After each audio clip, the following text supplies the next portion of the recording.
NCSBN Test Bank for NCLEX RN and NCLEX PN verified 2026/2027 questions, answers, and rationales. Question 1. ALPN complains to the charge nurse that an unlicensed assistive person, UAP, consistently leaves the work area untidy and does not restock supplies. What is the best initial response by the charge nurse? Option A. Write down potential solutions to the problems today by shift's end. Option B. Add this concern to the agenda of the next unit meeting. Option C. Assure the staff nurse that the complaint will be investigated. Option D. Explore for further identification about the nature of the problem. The correct answer is option D. Explore for further identification about the nature of the problem. Explore for further identification about the nature of the problem.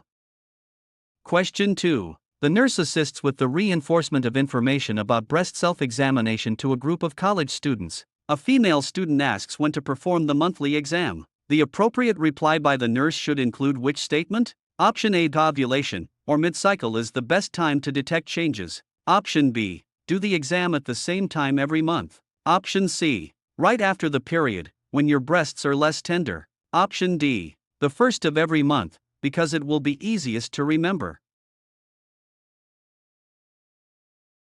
The correct answer is option C. Right after the period, when your breasts are less tender.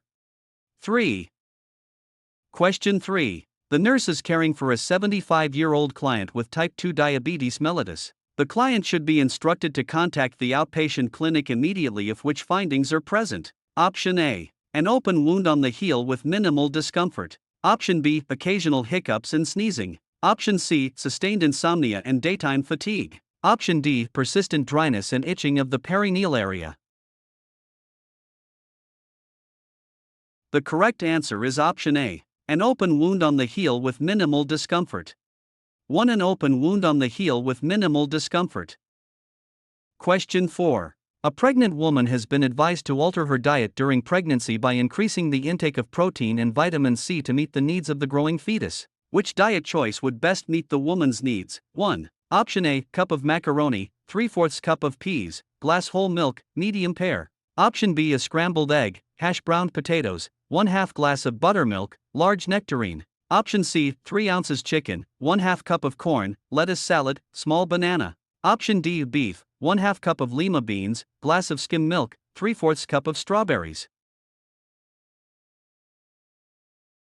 The correct answer is option D. Beef, 1/2 cup of lima beans, glass of skim milk, 3/4 cup of strawberries. 4. Beef, 1/2 cup of lima beans, glass of skim milk, 3/4 cup of strawberries. Question 5. A nurse is taking a health history from parents of a child admitted with possible Reye's syndrome. Which recent illness should the nurse recognize as being associated with and increase the risk for the development of Reye's syndrome? Option A. Varicella. Option B. Meningitis. Option C. Hepatitis. Option D. Rubella. The correct answer is option A. Varicella. 1. Varicella.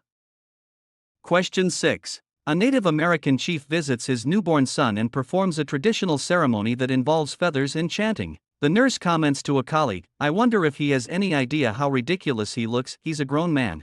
The nurse's comment is an example of what type of attitude? Option A. Prejudice. Option B. Ethnocentrism. Option C. Discrimination. Option D. Stereotyping. The correct answer is option A. Prejudice. 1. Prejudice. Question 7. A nursing student asks the licensed practical nurse, LPN, to explain the forces that drive healthcare reform. When responding to the student's question, what information should the nurse emphasize? Option A. Increased competition between healthcare insurers. Option B. Increase in healthcare spending that's growing faster than the economy. Option C. Increase in the population who have health insurance. Option D. Increase in spending for end-of-life treatment. The correct answer is option B. Increase in healthcare spending that's growing faster than the economy. 2.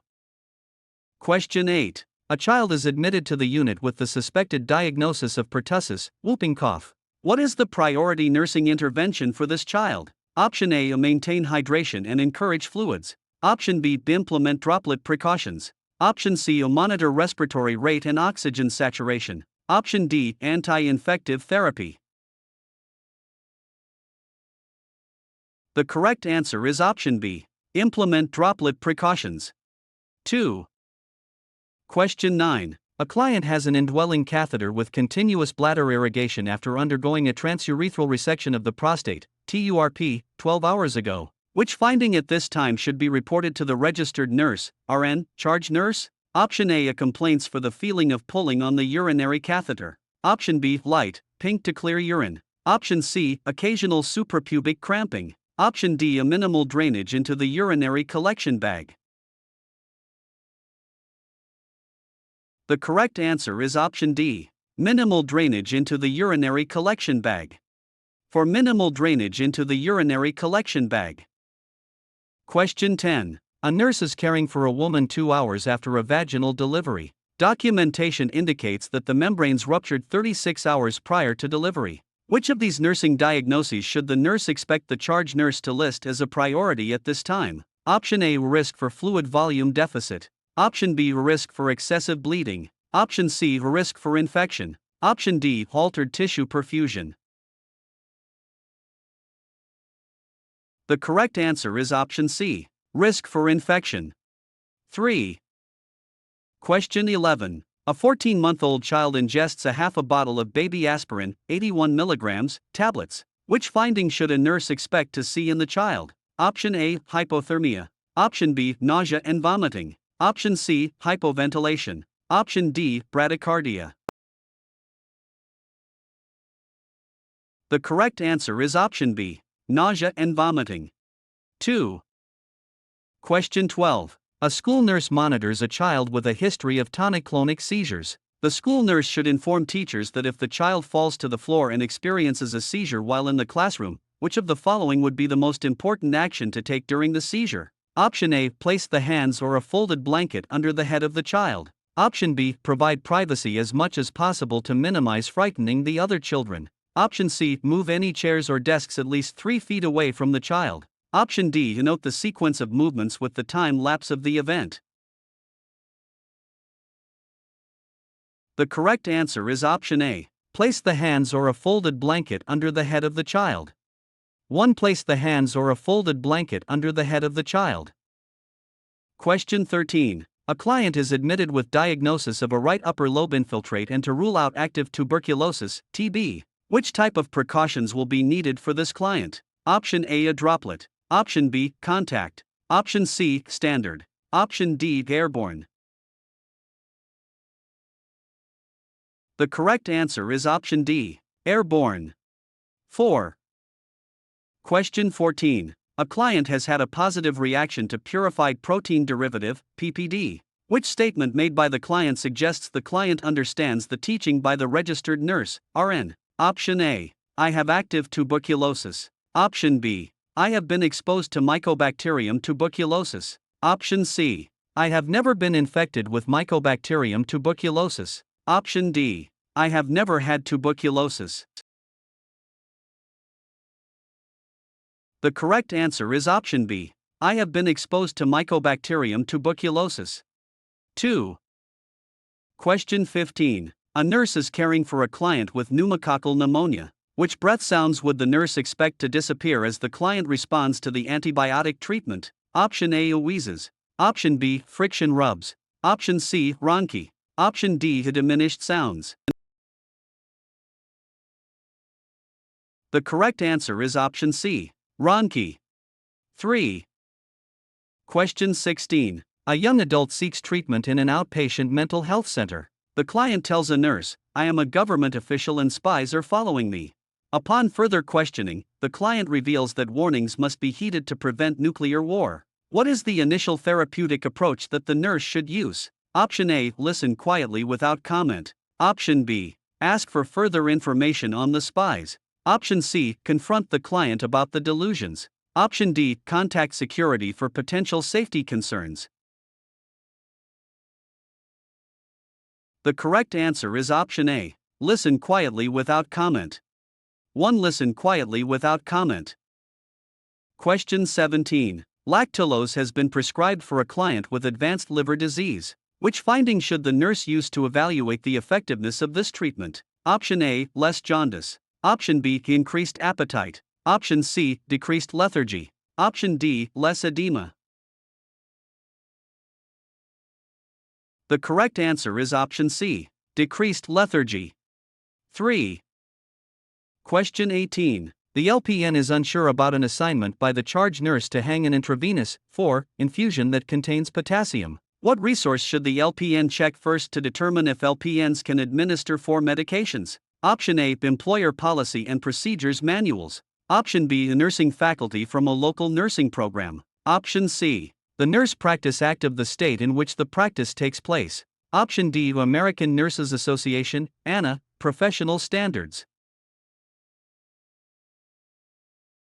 The correct answer is option C, the Nurse Practice Act of the state in which the practice takes place. 3.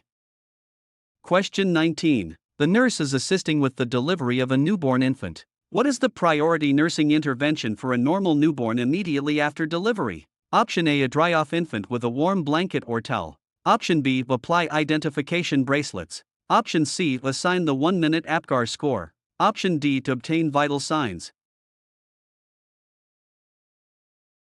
The correct answer is option A, dry off infant with a warm blanket or towel. 1. Dry off infant with a warm blanket or towel.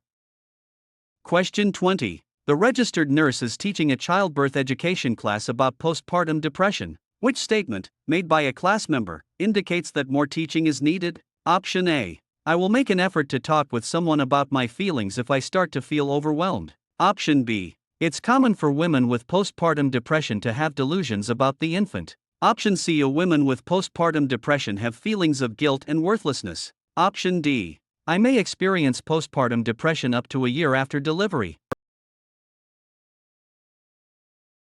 The correct answer is option B. It's common for women with postpartum depression to have delusions about the infant. 2.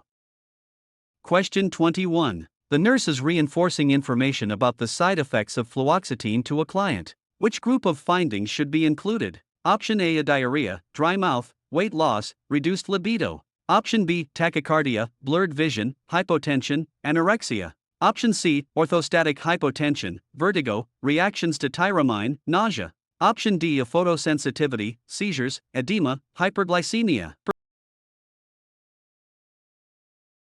The correct answer is option A, diarrhea, dry mouth, weight loss, reduced libido.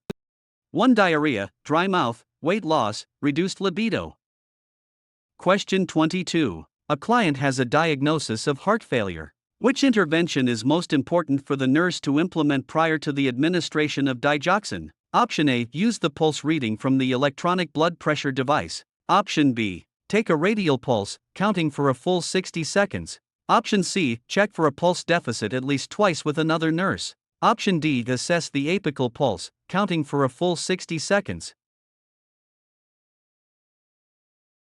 The correct answer is option D. Assess the apical pulse, counting for a full 60 seconds. For assess the apical pulse, counting for a full 60 seconds.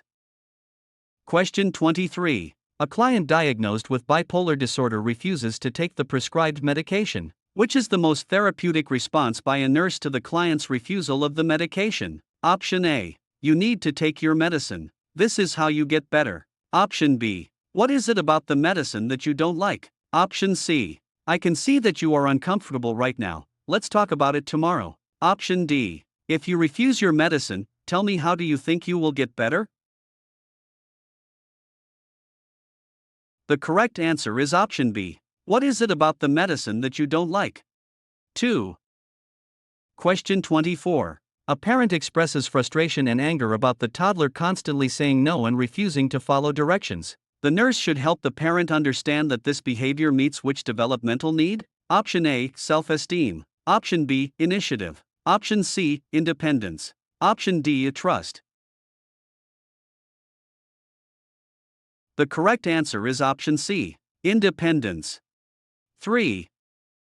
Question 25. The LPN is assisting the RN to provide care for a client diagnosed with a traumatic brain injury. Using the Glasgow Coma Scale, when the client does not obey verbal commands to move, which technique will the RN use to evaluate motor function? Option A is squeeze the trapezius muscle firmly. Option B, lift the client's arm and observe for pronation and drift. Option C, apply fingertip pressure for 10 seconds. Option D, rub the sternum with the knuckles. The correct answer is option A. Squeeze the trapezius muscle firmly. 1. Squeeze the trapezius muscle firmly.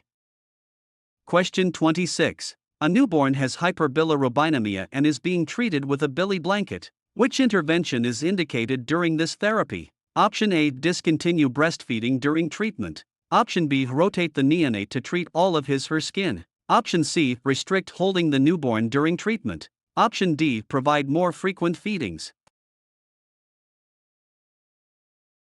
The correct answer is option D, provide more frequent feedings. 4. Provide more frequent feedings. Question 27. A client with paranoid delusions stares at the nurse over a period of several days. The client suddenly walks up to the nurse and shouts, "You think you're so perfect, pure, and good." How should the nurse respond? Option A, you seem to be in a bad mood. Option B, perfect? I don't quite understand. Option C, you sound angry right now. Option D, that explains why you've been staring at me. The correct answer is option C, you sound angry right now. 3. Question 28. The client with coronary artery disease has a prescription for nitroglycerin transdermal patches. What is the best reason the client should not wear a patch for more than 12 to 14 hours each day? Option A, it can cause severe headaches. Option B, it may no longer work as well. Option C, it will cause profound hypotensive effects. Option D, it will irritate the skin. The correct answer is option B, it may no longer work as well. 2. Question 29. A hospitalized infant is receiving gentamicin. Which nursing intervention should receive priority in the plan of care? Option A, compare daily infant weights. Option B, monitor the infant's urine output. Option C, ensure appropriate fluid intake. Option D, maintain accurate intake and output. The correct answer is option B, monitor the infant's urine output. 2. Question 30. A newborn is diagnosed with hypothyroidism. In discussing the condition and treatment with the family, the nurse should emphasize which point? Option A, they can expect the child will be mentally retarded. Option B, the administration of a thyroid hormone will prevent problems. Option C, this rare condition is hereditary. Option D, physical growth and development will be delayed. The correct answer is option B, administration of a thyroid hormone will prevent problems. 2. Question 31. A child is admitted to the hospital for emergency surgery. The child's parent reports several allergies. Which of these allergies should all the operative healthcare personnel be notified about? Option A, perfumed soap. Option B, shellfish. Option C, balloons. Option D, mold. The correct answer is option C, balloons. 3. Question 32. A practical nurse, PN, team member identifies that the fundus is boggy for a woman who is gravida 4 para 4 and is 2 hours after a spontaneous vaginal delivery. The fundus is displaced slightly above and to the right of the umbilicus. What should be the initial nursing action? Option A, to assist the woman to empty her bladder. Option B, monitor the pulse and blood pressure. Option C, call the registered nurse, RN, immediately. Option D, check lochia for color and amount. The correct answer is option A, assist the woman to empty her bladder. 1. Assist the woman to empty her bladder. Question 33. The nurse is planning the therapeutic milieu and the various activity groups for a client. What is the primary goal for the nurse to consider? Option A, to diminish destructive behavior through peer pressure. Option B, plan strict schedules with defined expectations. Option C, punish inappropriate behavior as it occurs. Option D, achieve a client's therapeutic goals. The correct answer is option D, achieve a client's therapeutic goals. For achieve a client's therapeutic goals. Question 34. A client tells a nurse, "I have something very important to tell you if you promise not to tell anyone." Which statement by the nurse would be the most appropriate response? Option A. That depends on what you tell me. Option B. I must report everything to the treatment team. Option C. All right, I promise. Option D. I can't make such a promise. The correct answer is option D. I can't make such a promise. 4-inch I can't make such a promise. Question 35. A client is discharged with a prescription for warfarin. A nurse recognizes that additional teaching is needed if the client makes which incorrect comment? Option A. I know I must avoid crowds. Option B. I will report any bruises or bleeding. Option C. I plan to use an electric razor for shaving. Option D. I will keep all laboratory appointments. The correct answer is option A. I know I must avoid crowds. 1-inch I know I must avoid crowds. Question 36. The nurse discovers an unresponsive client and determines there is no pulse. This nurse then activates the code notification button to alert all personnel about the code and begins chest compressions. What is the function of the second nurse on the scene? Option A. Validate the client's advanced directive. Option B. Participate with the compressions or breathing as requested by the first nurse. Option C. Bring the code cart. Option D. Relieve the first nurse on the scene and continue single-person CPR. The correct answer is option C. Bring the code cart. 3. Question 37. The nurse and client are discussing the client's progress toward understanding the client's behavioral responses to stressful events. This is typical of which phase in the therapeutic relationship? Option A. Termination. Option B. Working. Option C. Orientation. Option D. Pre-interaction. The correct answer is option B. Working. 2.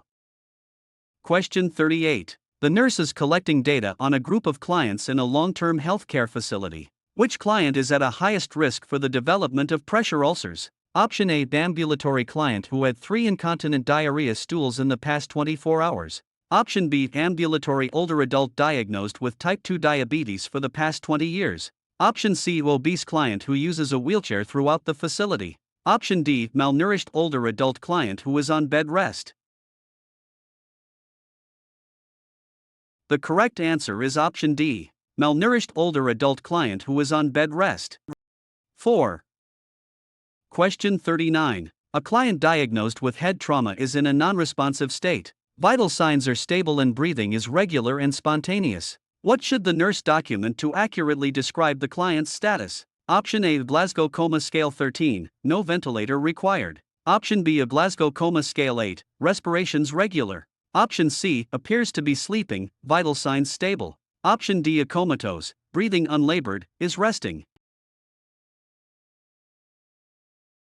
The correct answer is option B. Glasgow Coma Scale 8, respirations regular. 2. Question 40. A client with heart failure is newly referred to a home health care agency. The nurse determines that the client has not been following the prescribed diet. It would be most appropriate for the nurse to take which action at this time? Option A. Notify the healthcare provider of the client's failure to follow the prescribed diet. Option B. Make a referral to Meal on Wheels for delivery of one meal 3 times a week. Option C. Discuss the diet with the client to learn the reasons for not following the diet. Option D. Recommend a release from home health care related to noncompliance. The correct answer is option C. Discuss the diet with the client to learn the reasons for not following the diet. 3. Question 41. A client has chronic renal failure and is being treated at home. During weekly home visits, which factor is the most accurate indicator of fluid balance? Option A. Trends in daily weights. Option B. Skin turgor over at least 2 areas of the body. Option C. Changes in mucous membrane moistness. Option D. Difference between intake and output. The correct answer is option A. Trends in daily weights. 1. Trends in daily weights. Question 42. The client is receiving a thrombolytic agent to open a clot-occluded coronary artery following a myocardial infarction. Which finding would be the greatest concern and should be immediately reported to the registered nurse? Option A. Hematmesis. Option B. Pink-tinged saliva. Option C. Serosanguinous drainage from the foresite. Option D is slight rust-colored urine. The correct answer is option A, hematmesis. 1. Hematmesis. Question 43. The nurse is caring for a postoperative client following a closed reduction of distal tibia and mid-femur fractures. The client has a long leg plaster cast. 36 hours after surgery, the client suddenly becomes confused, short of breath, and spikes a temperature of 103 F, 39.4 C. What should be the first action by the nurse? Option A. Check the distal circulation of the cast extremity. Option B. Obtain the pulse oximetry reading. Option C. Measure the client's blood pressure in the supine and Fowler's positions. Option D. Check the orientation to time, place, and person. The correct answer is option B. Obtain the pulse oximetry reading. 2. Question 44. The client has an order for intermittent gastrostomy tube, G-tube, feedings. What is the priority action by the nurse to accurately assess correct placement of the G-tube? Option A. Listen for active bowel sounds in all 4 quadrants. Option B. Measure the pH of stomach content, aspirate. Option C. Auscultate the abdomen while instilling 10 ml of air into the G-tube. Option D. Measure the length of tubing from the insertion site each shift. The correct answer is option A. Listen for active bowel sounds in all 4 quadrants.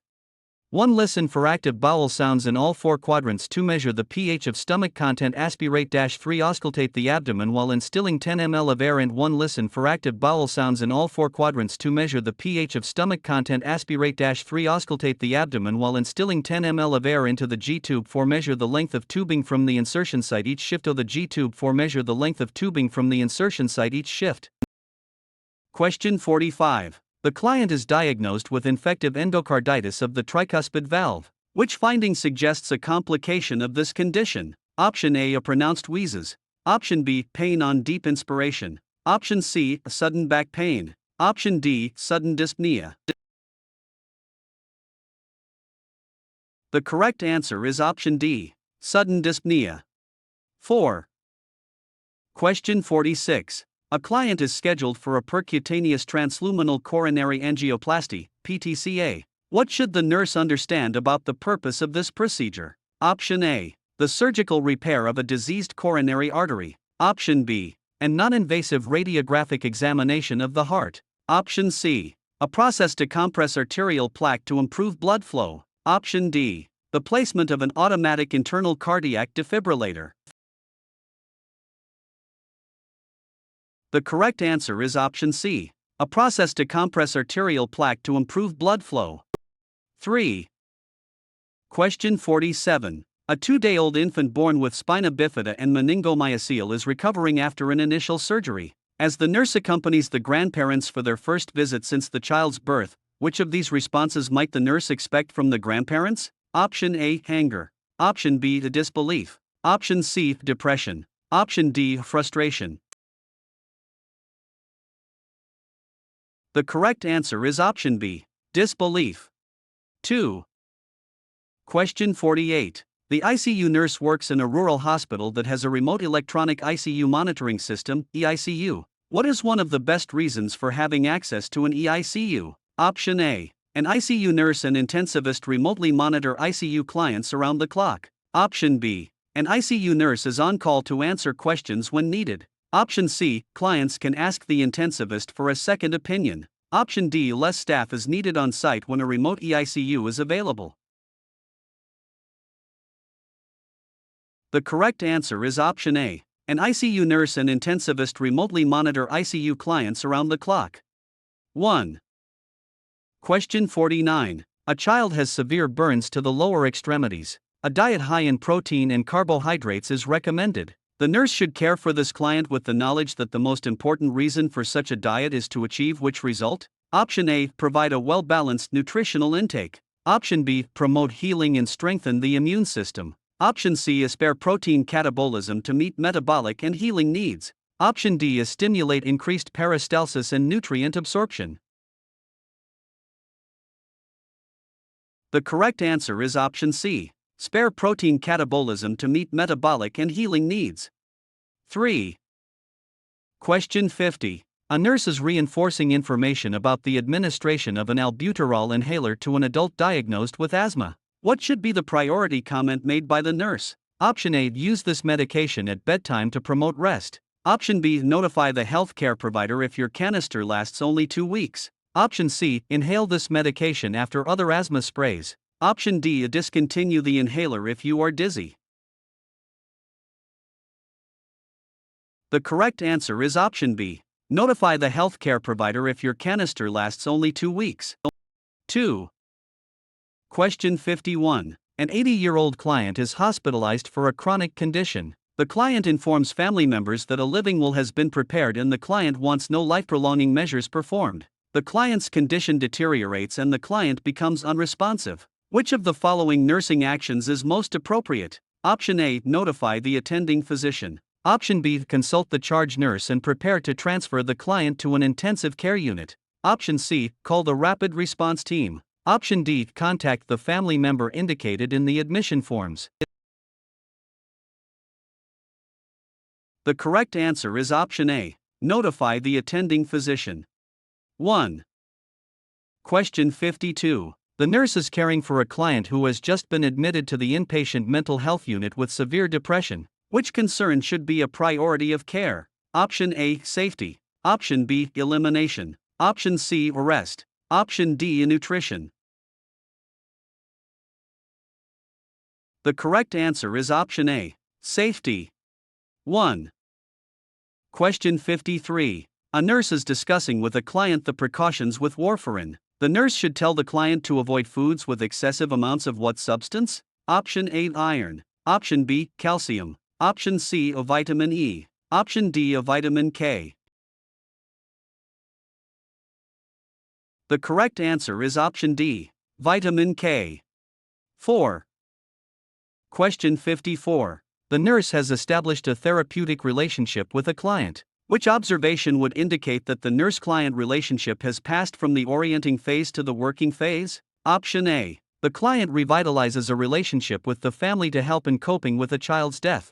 Option B. The client recognizes feelings and expresses them appropriately. Option C. The client expresses a desire to be mothered and pampered. Option D. The client recognizes regression as a part of a defense mechanism. The correct answer is option B. The client recognizes feelings and expresses them appropriately. 2. During the working phase, problems are identified and the client is able to focus on unpleasant feelings and express them appropriately. Question 55. A nurse is talking to a group of parents about how to reduce risks in the home. What is the most important factor for the nurse to consider during the discussion? Option A. Proximity to emergency services. Option B. The number of children in the home. Option C. Knowledge level of the parents. Option D. Age of children in the home. The correct answer is option D. Age of children in the home. 4. Question 56. When reviewing the medication lithium with a client, the client asks, "How long will it take before I can feel the effects of the medication?" Which response by the nurse is the best? Option A. About 2 weeks. Option B. 1 month. Option C. Immediately. Option D. Several days. The correct answer is option A. About 2 weeks. 1. Question 57. A client has completed a renal biopsy. Which nursing intervention is appropriate after a renal biopsy? Option A. Ambulate the client within 4 hours after procedure. Option B. Change the dressing when it becomes saturated. Option C. Monitor vital signs using post-op protocols. Option D. Maintain client on NPO status for 24 hours. The correct answer is option C. Monitor vital signs using post-op protocols. 3.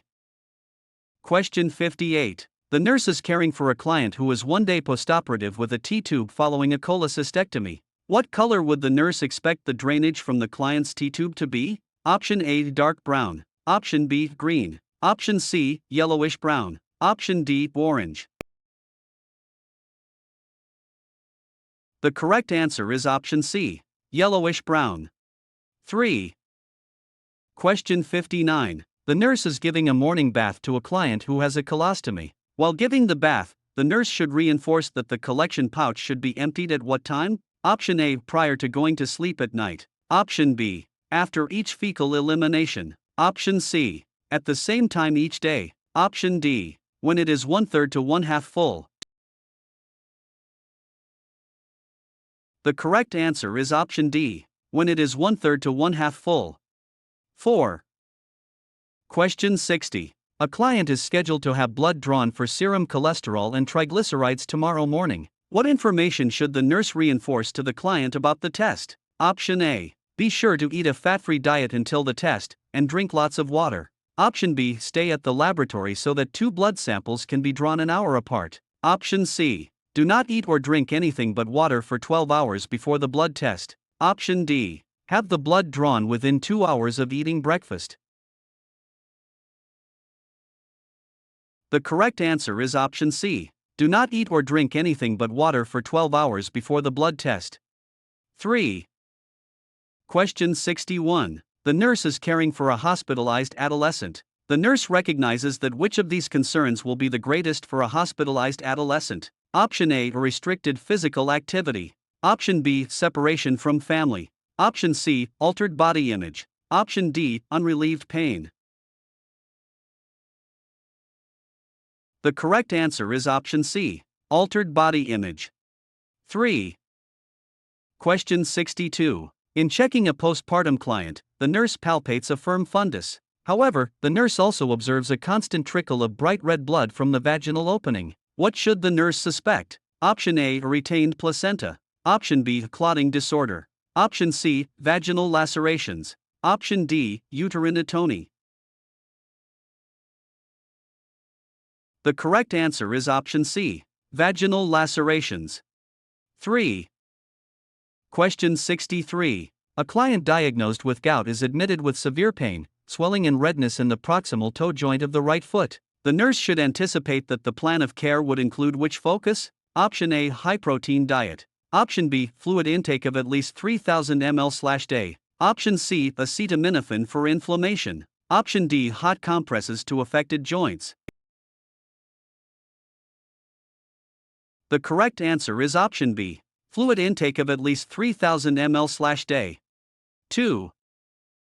Question 64. A 6-year-old child is hospitalized with findings of moderate edema, gross hematuria and mild hypertension associated with the diagnosis of acute glomerulonephritis, AGN. Which nursing intervention would be appropriate for this client? Option A, weigh the child twice per shift. Option B, relieve boredom through physical activity.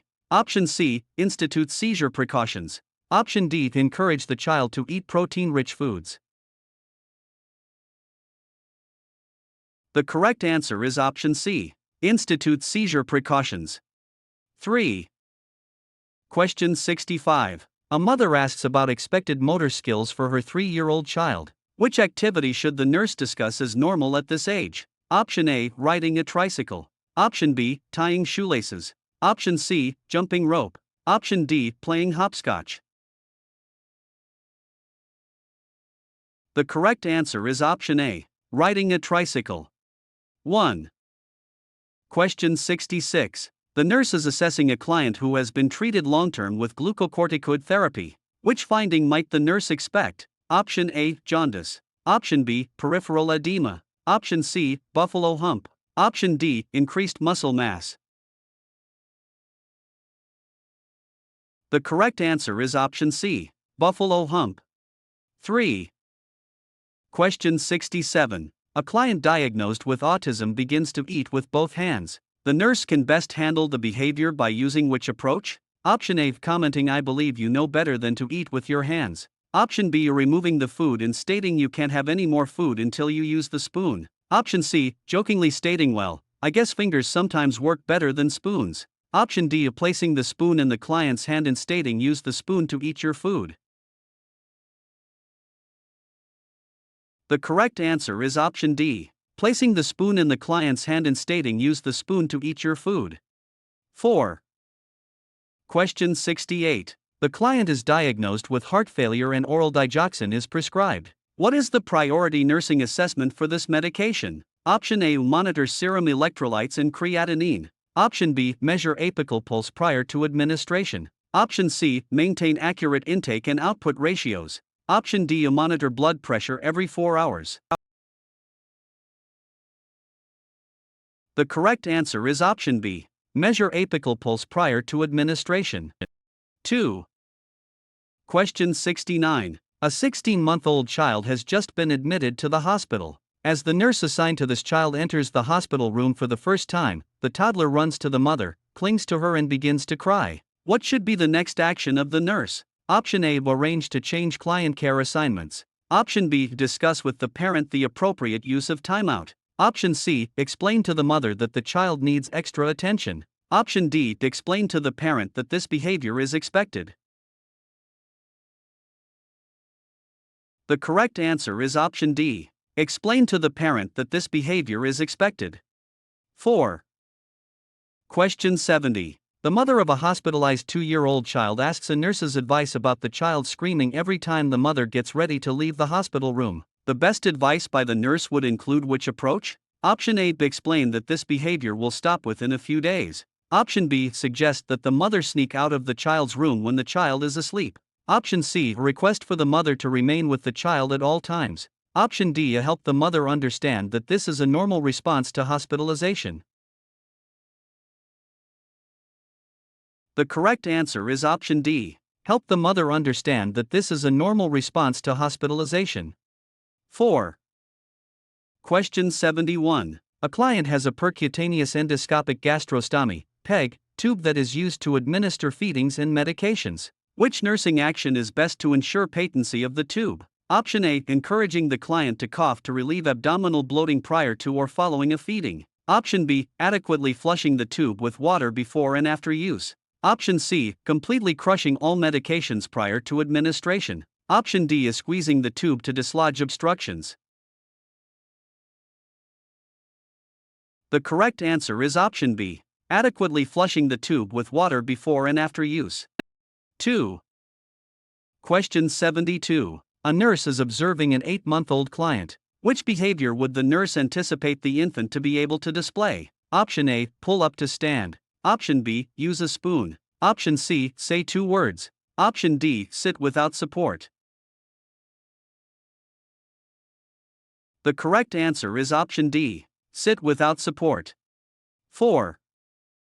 Question 73. A client is admitted with newly diagnosed hypothyroidism. A nurse would expect the client to exhibit which finding until the client achieves a euthyroid state with therapy? Option A, a heat intolerance. Option B, diarrhea. Option C, tachycardia. Option D, lethargy. The correct answer is option D, lethargy. 4. Question 74. The licensed practical nurse is caring for a client with advanced cirrhosis of the liver. Which finding should receive immediate follow-up by the charge nurse? Option A, jaundice. Option B, anorexia. Option C, a hematmesis. Option D, ascites.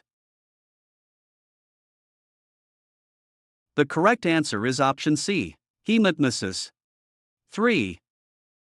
Question 75. A nurse discusses the healthy use of both conscious and unconscious defense mechanisms with a group of clients. An appropriate goal for these clients would be to use these mechanisms for which purpose? Option A, foster independence with better communication. Option B, protect the ego and diminish anxiety.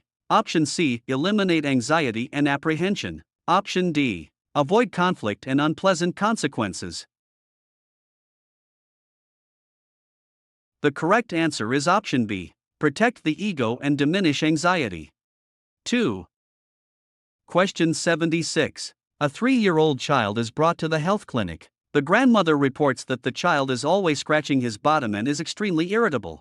Based on this information, which health issue would the nurse assess for initially? Option A, pinworm. Option B, scabies. Option C, ringworm. Option D, allergies. The correct answer is option A, pinworm. 1.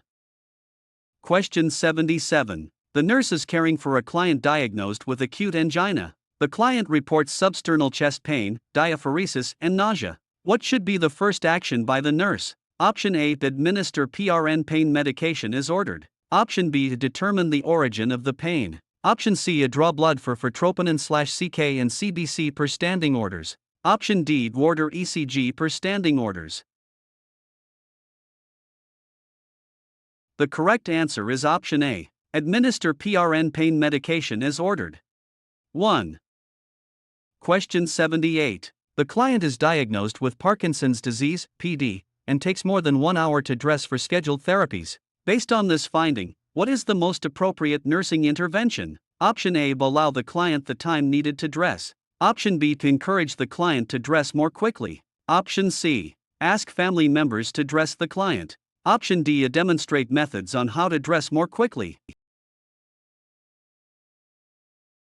The correct answer is option A. Allow the client the time needed to dress. 1. Question 79. A pregnant client asks the nurse about the scheduled blood test for alpha-fetoprotein, AFP. The nurse's explanation should include which of these comments? Option A. It tells us how far along your pregnancy is. Option B. It can help identify potential neurological defects. Option C. The results help determine if the baby is growing normally. Option D. The placental exchange of oxygen is measured. The correct answer is option B. It can help identify potential neurological defects. 2. Question 80. A client is diagnosed with a severe mental illness. What is the priority goal of involuntary hospitalization? Option A. Protection from harm to self and others. Option B. Return to independent functioning. Option C. Elimination of negative findings. Option D. Reorientation to reality. The correct answer is option A. Protection from harm to self and others. 1. Question 81. A pregnant woman in the third trimester reports having severe heartburn. What action should a nurse remind the client to take? Option A. Drink small amounts of liquids frequently. Option B. Eat the evening meal within 2 hours of going to sleep. Option C. Sleep with head propped on several pillows. Option D. Take a proton pump inhibitor either before or after eating. The correct answer is option C. Sleep with head propped on several pillows. 3. Question 82. A practical nurse, PN, is observing an 8-month-old infant in the clinic waiting room. Which activity should be reported to the registered nurse, RN? Option A. Lifts head from the prone position. Option B. Rolls from abdomen to back. Option C. Falls forward when sitting. Option D. Responds to parents' voices. The correct answer is option C. Falls forward when sitting. 3. Question 83. A nurse is monitoring the client's initial postoperative condition after a total thyroidectomy. Which findings should the nurse expect as complications and report immediately to the registered nurse, RN? Option A. Paresthesia and muscle cramping. Option B. Mild dysphagia and hoarseness. Option C. A headache and nausea. Option D. Irritability and insomnia. The correct answer is option A. Paresthesia and muscle cramping. 1. Question 84. An 18-year-old client is admitted to intensive care from the emergency department after a diving accident. The injury to the spinal cord is suspected to be at the level of the second cervical vertebrae, C2. When collecting data, which issue should be the priority focus? Option A. Muscle weakness. Option B. Respiratory function. Option C. Bladder control. Option D. Peripheral sensation. The correct answer is option B. Respiratory function. 2. Question 85. There's a new order to apply 1 inch of nitroglycerin paste to the client's chest every 12 hours, but the medication is not in the automatic medication dispensing system's drawer for this client. What should the nurse do next? Option A. Use another client's nitroglycerin paste until pharmacy sends a tube for this client. Option B. Substitute an equivalent amount of nitroglycerin sublingual spray from the crash cart. Option C. Call the pharmacy to send up a tube of nitroglycerin paste. Option D. Call the prescriber and ask to substitute a different formulation of nitroglycerin. The correct answer is option C. Call the pharmacy to send up a tube of nitroglycerin paste. 3. Question 86. A nurse is caring for a child being discharged after a tonsillectomy. Which instruction is appropriate for the nurse to reinforce with the parents? Option A. Report a persistent cough to the healthcare provider. Option B. The child can return to school in 4 days. Option C. Administer chewable medication for pain. Option D. The child may gargle as necessary for discomfort. The correct answer is option A. Report a persistent cough to the healthcare provider. 1. Question 87. An 80-year-old client is scheduled for a cardioversion. The nurse is reviewing the client's medication administration records for the previous 24 hours. Which medication would prompt the nurse to notify the healthcare provider? Option A. Diltiazem, cardizem. Option B. Digoxin, Lanoxin. Option C. Nitroglycerin ointment. Option D. Metoprolol tartrate, Toprol XL. The correct answer is option B. Digoxin, Lanoxin. 2. Question 88. A nurse has reinforced teaching for a client who is being discharged after an arterial revascularization of the right lower extremity. Which statement made by the client is incorrect and requires further discussion with the nurse? Option A. Smoking will decrease the circulation to my leg. Option B. Coughing and deep breathing are important for a few weeks. Option C. I will put my right leg through a full range of motion. Option D. I might feel a throbbing pain in my right leg. The correct answer is option C. I will put my right leg through a full range of motion. 3. Question 89. The nurse is assisting in the application of a plaster cast for a client with a broken arm. Which action is a priority? Option A. The cast material should be dipped several times into warm water. Option B. The cast should be uncovered until it dries. Option C. The cast extremity should be placed on a supporting surface. Option D. The wet cast should be handled with the palms of hands for 48 to 72 hours. The correct answer is option D. The wet cast should be handled with the palms of hands for 48 to 72 hours. 4. Question 90. The client undergoes a gastrectomy. Several hours after surgery, the nasogastric (ING) tube stops draining. What action does the LPN anticipate the RN will take first? Option A. Reposition the tube. Option B. Increase the amount of suction. Option C. Gently irrigate the tube with sterile normal saline. Option D. Notify the surgeon. The correct answer is option C. Gently irrigate the tube with sterile normal saline. 3. Question 91. A 12-year-old child, admitted with a broken arm, is waiting for a scheduled surgery. The nurse finds the child crying and unwilling to talk. What would be the most appropriate initial response by the nurse? Option A. Reassure the child that the surgery will go fine with no problems. Option B. Provide privacy with encouragement to work through feelings. Option C. Distract the child with a choice of activities to do while waiting for surgery. Option D. Make arrangements for friends to visit as soon as possible. The correct answer is option B. Provide privacy with encouragement to work through feelings. 2. Question 92. A nurse is caring for a client with a sigmoid colostomy. The client requests assistance in removing the flatus from a one-piece drainable ostomy pouch. Which intervention should the nurse use? Option A. Pierce the plastic at the top of the ostomy pouch with a pin to vent the flatus. Option B. Pull the adhesive seal around the ostomy pouch to allow the flatus to escape. Option C. Open the bottom of the pouch to allow the flatus to be expelled. Option D. Assist the client to ambulate to reduce the flatus in the pouch. The correct answer is option C. Open the bottom of the pouch to allow the flatus to be expelled. 3. Question 93. A client returns from the operating room after a right orchiectomy. What is the priority nursing intervention during the immediate postoperative period? Option A. Manage postoperative pain. Option B. Maintain fluid and electrolyte balance. Option C. Control bladder spasms with PRN medication. Option D. Ambulate the client within a few hours after surgery. The correct answer is option A. Manage postoperative pain. 1. Question 94. The nurse enters the room of a postpartum mother and observes the baby lying at the edge of the bed while the mother sits in a chair. The mother states, "This is not my baby, and I do not want it."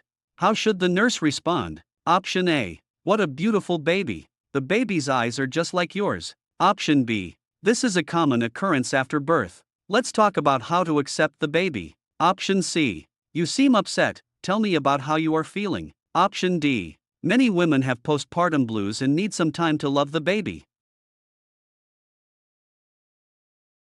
The correct answer is option C. You seem upset. Tell me about how you are feeling. 3. Question 95. The client calls the clinic nurse and reports nausea, headache, and fatigue. The client also reports seeing yellow halos around lights. What is the best response by the nurse? Option A. Do your eyes appear bloodshot and is there any itching? Option B. Tell me about your prescription for digoxin. Are you still taking the medication? Option C. Call back in a week and schedule an appointment if your symptoms don't improve. Option D. Is there anyone else at home who has the same symptoms? The correct answer is option B. Tell me about your prescription for digoxin. Are you still taking the medication? 2. Question 96. A client is admitted to the mental health inpatient unit with a diagnosis of major depression after a suicide attempt. In addition to expressions of sadness and hopelessness, the nurse anticipates observing which characteristics? Option A. Meticulous attention to hygiene, grooming. Option B. Anxiety, hostility. Option C. Psychomotor retardation, agitation. Option D. Guilt, indecisiveness. The correct answer is option C. Psychomotor retardation, agitation. 3. Question 97. A nurse is assigned to care for a 10-month-old infant with the new diagnosis of anemia. Which of these findings should the nurse anticipate? Option A. Behavior consistent with hyperactivity. Option B. Slow heart rate when sleeping. Option C. Pale mucosa inside the mouth. Option D. High hemoglobin level. The correct answer is option C. Pale mucosa inside the mouth.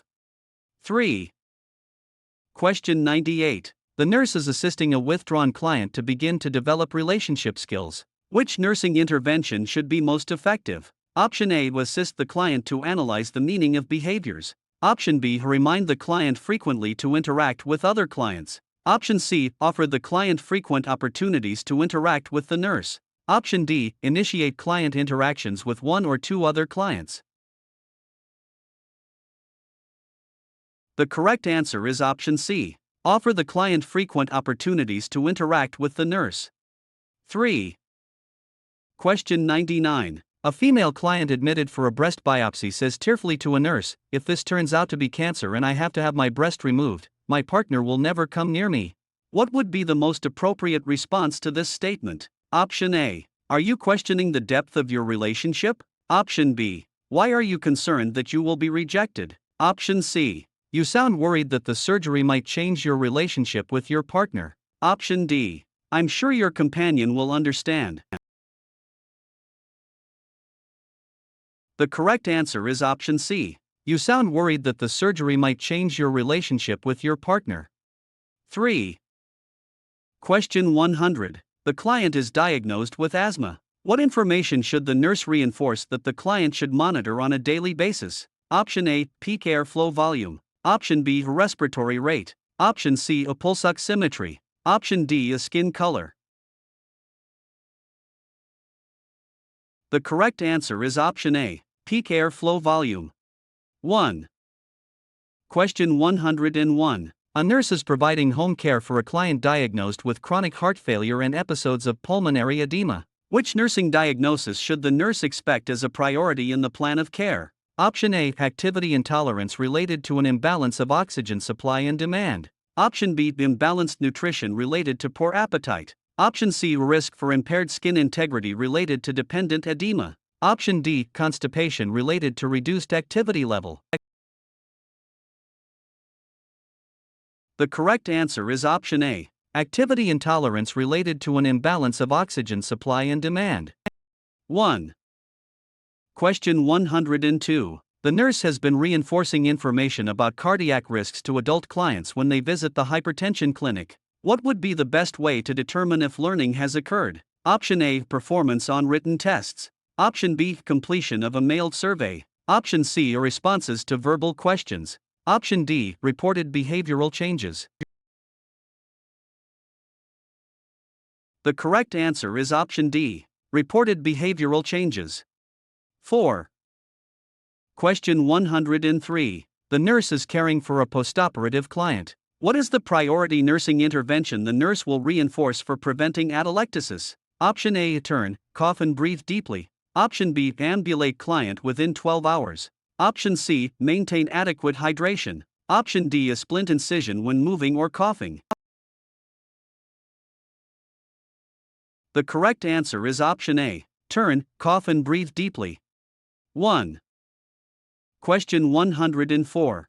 A nurse is working with parents to plan home care for a toddler with a heart problem. What should be the priority nursing intervention on the plan of care? Option A, assist the parents to plan quiet play activities with the toddler at home. Option B, stress to the parents that they will need relief caregivers. Option C, instruct the parents for them and the toddler to avoid contact with persons with infection. Option D, encourage the parents to enroll in child cardiopulmonary resuscitation (CPR) class.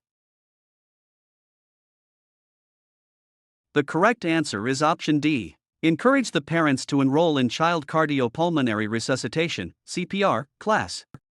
4. Question 105. A client becomes acutely short of breath with an SpO2 oxygen saturation of 82%. Which oxygen delivery system should the nurse apply that would provide the highest concentrations of oxygen to the client? Option A, simple face mask. Option B, partial rebreather mask. Option C, a Venturi mask. Option D, non-rebreather mask. The correct answer is option D, non-rebreather mask. 4.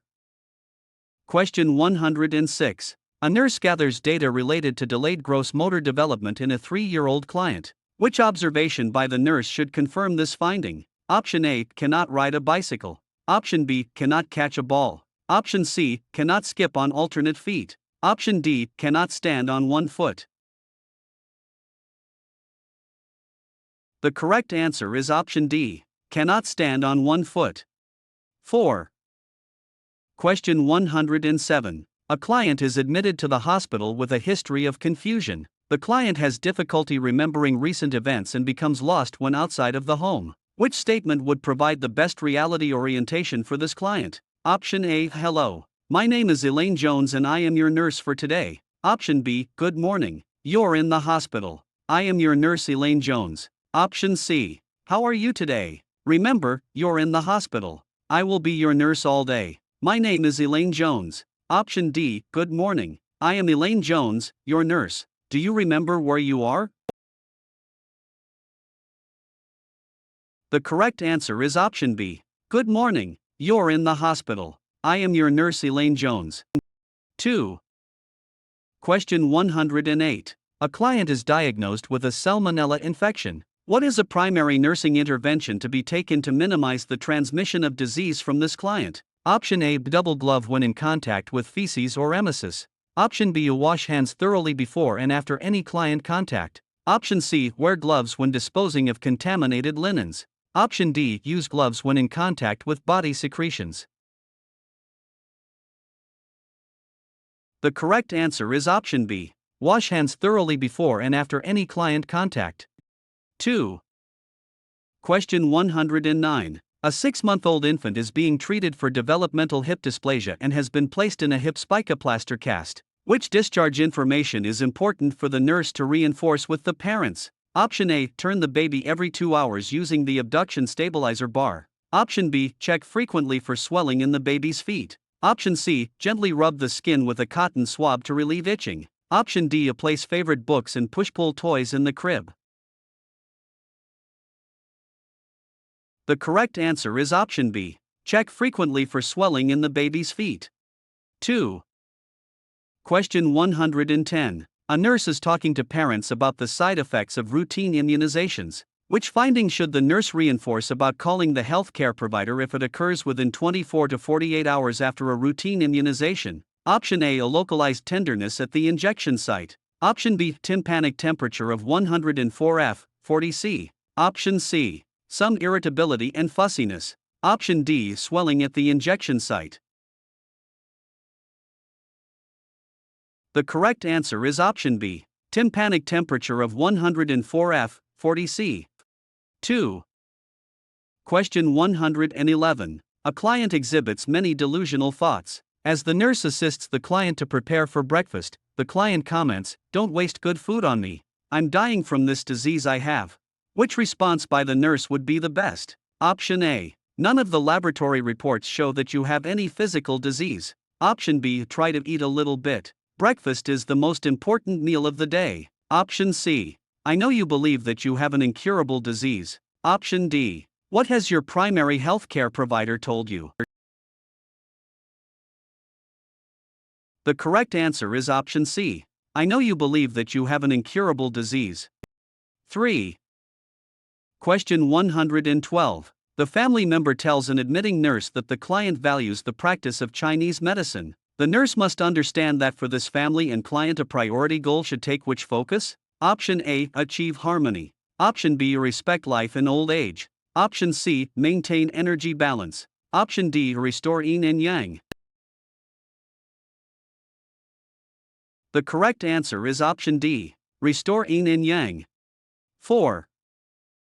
Question 113. The nurse is reinforcing dietary instructions to the parents of a child diagnosed with cystic fibrosis. The nurse will emphasize which of the following characteristics of this diet? Option A. A gluten-free diet, avoiding foods that contain wheat, rye, and barley. Option B. A balanced, high-calorie diet with extra fat, salt, protein, and calcium. Option C. Foods low in sodium, potassium, and phosphorus. Option D. Carbohydrate counting, selecting foods from the bread/starch, fruit, or milk group.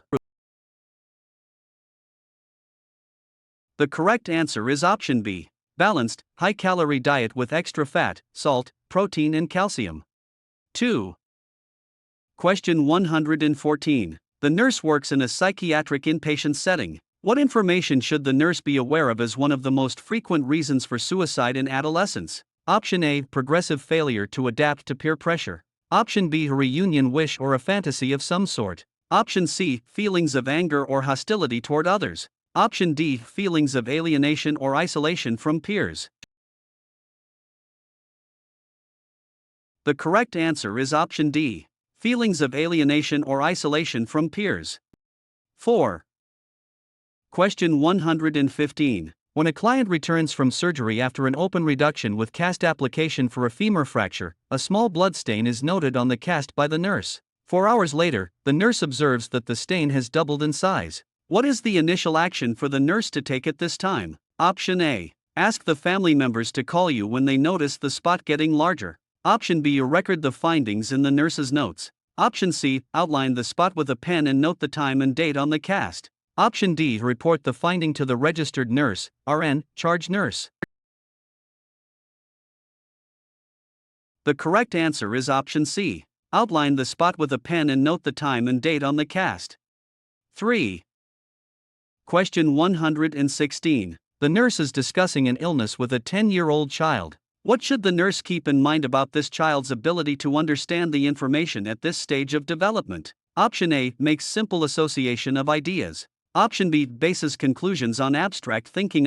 Option C. Interprets events from own perspective. Option D. Thinks logically to organize facts. The correct answer is option D. Thinks logically to organize facts. 4. Question 117. The nurse calls for help after finding an unresponsive adult client in a hospital room. What action should the nurse take next for the client who has no pulse and is not breathing? Option A. Open the airway and deliver 2 breaths followed by 30 compressions. Option B. Provide continuous chest compressions until someone comes with the crash cart. Option C. Provide a cycle of 30 compressions followed by 2 breaths. Option D. Provide 15 compressions and then pause while someone delivers 1 breath using an ambu bag.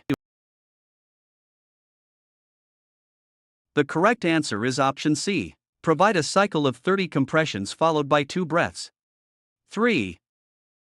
Question 118. A nurse is discussing with a group of parents when they can begin teaching their preschool children about injury prevention. Which approach should the nurse reinforce? Option A. Discuss the consequences of not wearing protective devices. Option B. Protect their preschooler from outside influences. Option C, set good examples themselves through their actions. Option D, make sure their preschooler understands all the safety rules. The correct answer is option C, set good examples themselves through their actions. 3. Question 119. The nurse is caring for a postmature infant in the newborn nursery. What factor should the nurse recognize as being the primary reason associated with complications of being postterm? Option A, depletion of subcutaneous fat. Option B, progressive placental insufficiency. Option C, excessive fetal weight. Option D, low blood sugar levels. The correct answer is option B, progressive placental insufficiency. 2. Question 120. The registered nurse, RN, has initiated the administration of an intravenous vesicant chemotherapeutic agent to a client. Which finding during the care by a practical nurse, PN, would require the PN to immediately notify the RN? Option A, a rash on the client's extremities. Option B, complaints of pain at the infusion site. Option C, stomatitis lesions in the mouth. Option D, severe nausea and vomiting. The correct answer is option B, complaints of pain at the infusion site. 2. Question 121. A client with testicular cancer has had a unilateral orchiectomy. Prior to discharge, the client expresses his fears related to the prognosis. Which statement should be the initial response by a nurse? Option A, a self-examination needs to be continued in order to prevent and detect recurrences. Option B, chemotherapy is most likely to be started right away. Option C, adoption may be a consideration if you want children. Option D, testicular cancer has a very high cure rate with early diagnosis and treatment. The correct answer is option D. Testicular cancer has a very high cure rate with early diagnosis and treatment. 4. Question 122. A nurse is caring for a child who has been recently diagnosed with cystic fibrosis. Which finding should the nurse anticipate? Option A, a dry, non-productive cough. Option B, poor appetite. Option C, frequent urinary infections. Option D, ribbon-like stools. The correct answer is option A, dry, non-productive cough. 1. Question 123. The nurse is caring for a client who is diagnosed with chronic renal failure with hemodialysis 3 times per week. The client becomes confused and irritable 6 hours before the next treatment. Which of these findings might explain the reason for the client's behavior? Option A, low potassium level. Option B, elevated blood urea nitrogen, BUN. Option C, low calcium level. Option D, metabolic alkalosis. The correct answer is option B, elevated blood urea nitrogen, BUN. 2. Question 124. A client with a fracture of the radius had a plaster cast applied 2 days ago. The client calls the clinic to report constant pain and swelling of the fingers since the cast was applied. What should be the next action of a nurse? Option A, suggest to elevate the arm higher than heart level. Option B, ask if numbness is present in the fingers and if the client can move the fingers. Option C, have the client make an appointment with the surgeon for the next day. Option D, approve the application of a cool cloth to the fingers of the affected arm. The correct answer is option B, ask if numbness is present in the fingers and if the client can move the fingers. 2. Question 125. The client is seen in the emergency one day after falling in his bathroom at home. The client reports having a few drinks prior to the fall. Which finding requires the nurse's immediate attention? Option A, bruise behind one ear. Option B, blurred vision. Option C, nausea and vomiting. Option D, headache.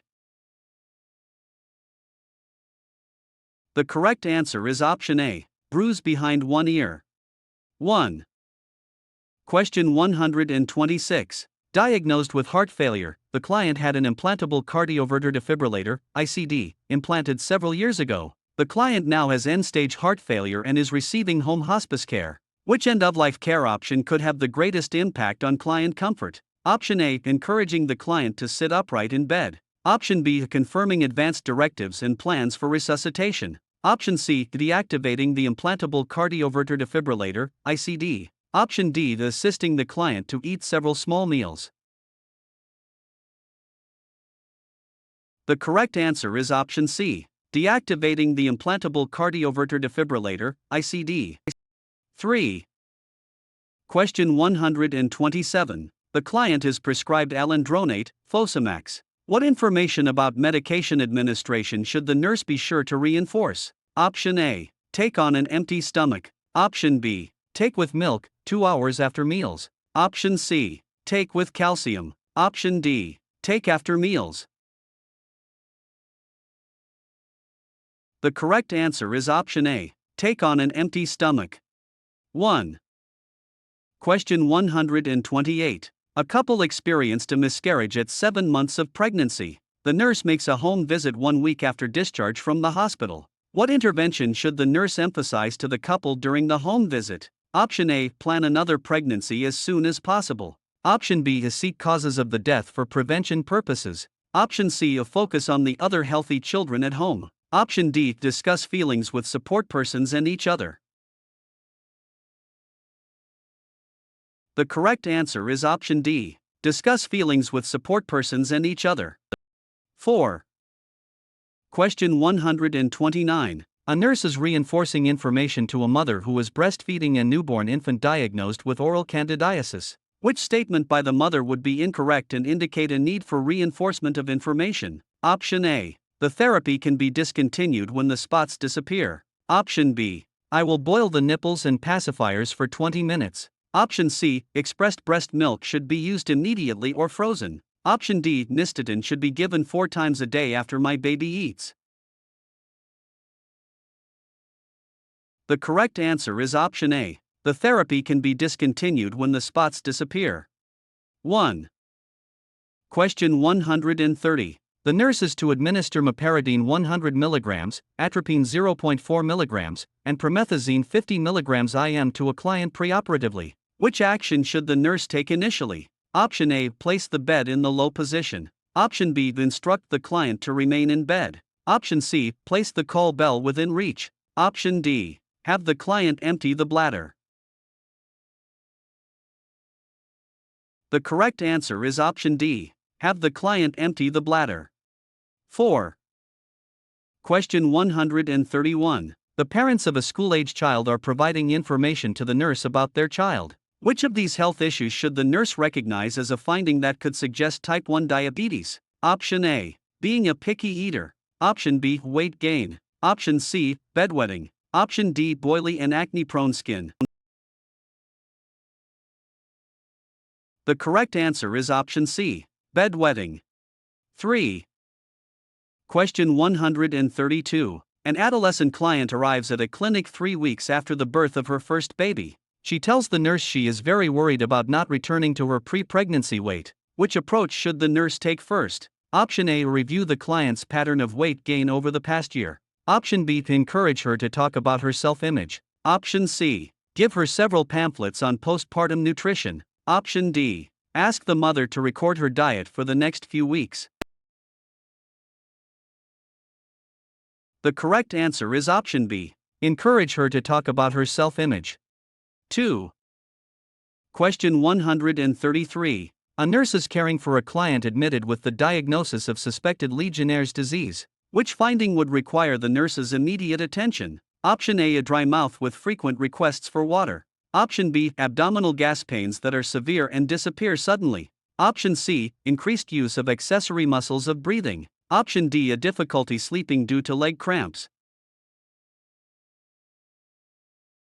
The correct answer is option C. Increased use of accessory muscles of breathing. 3. Legionnaire's disease is a type of acute bacterial pneumonia. Increased use of accessory breathing muscles and labored breathing are indicators of respiratory distress and should be reported immediately. Question 134. The nurse is caring for a client with congestive heart failure. Which task can the nurse delegate to the unlicensed assistive person, UAP? Option A. Record and report the client's intake and output. Option B. Inspect and report peripheral foresight status. Option C. Palpate for edema in the lower extremities. Option D. Evaluate understanding of prescribed medications.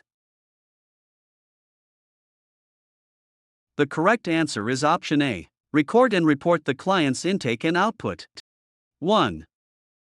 Question 135. A client refuses to take the medication prescribed because the client prefers to take an herbal preparation instead. What is the first action the nurse should take? Option A. Discuss with the client to find out about the preferred herbal preparation. Option B. Explain the importance of the medication to the client. Option C. Contact the client's healthcare provider about the refusal. Option D. Report the behavior to the charge nurse.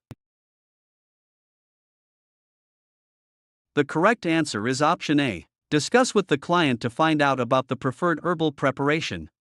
1. Question 136. The nurse is caring for a group of clients when a fire alarm sounds in the hospital cafeteria. What should the nurse do next? Option A. Close all doors in the area. Option B. Find the fire extinguisher. Option C. Remove oxygen devices. Option D. Begin evacuating the clients. The correct answer is option A. Close all doors in the area. 1. Question 137. The licensed practical nurse, LPN, is caring for a client with an order that reads, morphine sulfate 2 mg 4 push every 3 to 4 hours is needed for pain. There are no other licensed persons working that shift. Which action should the nurse take? Option A. Give the medication orally and follow up with the healthcare provider. Option B. Hold the medication and contact the healthcare provider. Option C. Administer the prescribed dose as ordered. Option D. Check with the pharmacist to verify the order. The correct answer is option B. Hold the medication and contact the healthcare provider. 2. Question 138. A newly licensed nurse is concerned about time management. Which action should be most effective in the initial development of a time management plan? Option A. Set daily goals with the establishment of priorities. Option B. Complete each task before beginning another activity. Option C. Ask for additional assistance when necessary to complete tasks. Option D. Keep a time log for what was done during the hours worked. The correct answer is option D. Keep a time log for what was done during the hours worked. 4. Question 139. A home health nurse is providing care for a client. Which client statement should the nurse report immediately to the client's healthcare provider? Option A. When I emptied my urine catheter drainage bag, it looked like rusty-colored water. Option B. I just didn't sleep well the last few nights. I keep having sad thoughts running through my mind. Option C. I really don't want home-delivered meals any longer. I am just not hungry. Option D. My neighbors just don't visit me anymore since I came home from the hospital. The correct answer is option A. When I emptied my urine catheter drainage bag, it looked like rusty-colored water. 1. Question 140. The LPN/VN assists the RN in evaluating the plan of care for clients. What action does the LPN focus on during the evaluation phase? Option A. Selection of interventions that are measurable and achievable. Option B. Achievement or status of progress related to prior goals. Option C. Identification of any findings of physical and psychosocial stressors. Option D. Establishment of goals to ensure continuity of care. The correct answer is option B. Achievement or status of progress related to prior goals. 2. Question 141. A nurse is named in a lawsuit. Which of these factors will offer the best protection for that nurse in a court of law? Option A. A clinical specialty certification by an accredited organization. Option B. A complete and accurate documentation of assessments and interventions. Option C. Sworn statement that healthcare provider orders were followed. Option D. Above average performance reviews prepared by nurse manager. The correct answer is option B. Complete and accurate documentation of assessments and interventions. 2. Question 142. The nurse is assigned to care for several clients on the day shift. Which client should the nurse see first after receiving shift report? Option A. The client with asthma who is scheduled for a chest X-ray prior to discharge. Option B. The client with peptic ulcer disease who has been vomiting most of the night. Option C. The client with chronic kidney disease who completed peritoneal dialysis 2 hours ago. Option D. The client with pancreatitis who reports pain at a level of 8 out of 10. The correct answer is option B, the client with peptic ulcer disease who has been vomiting most of the night. 2.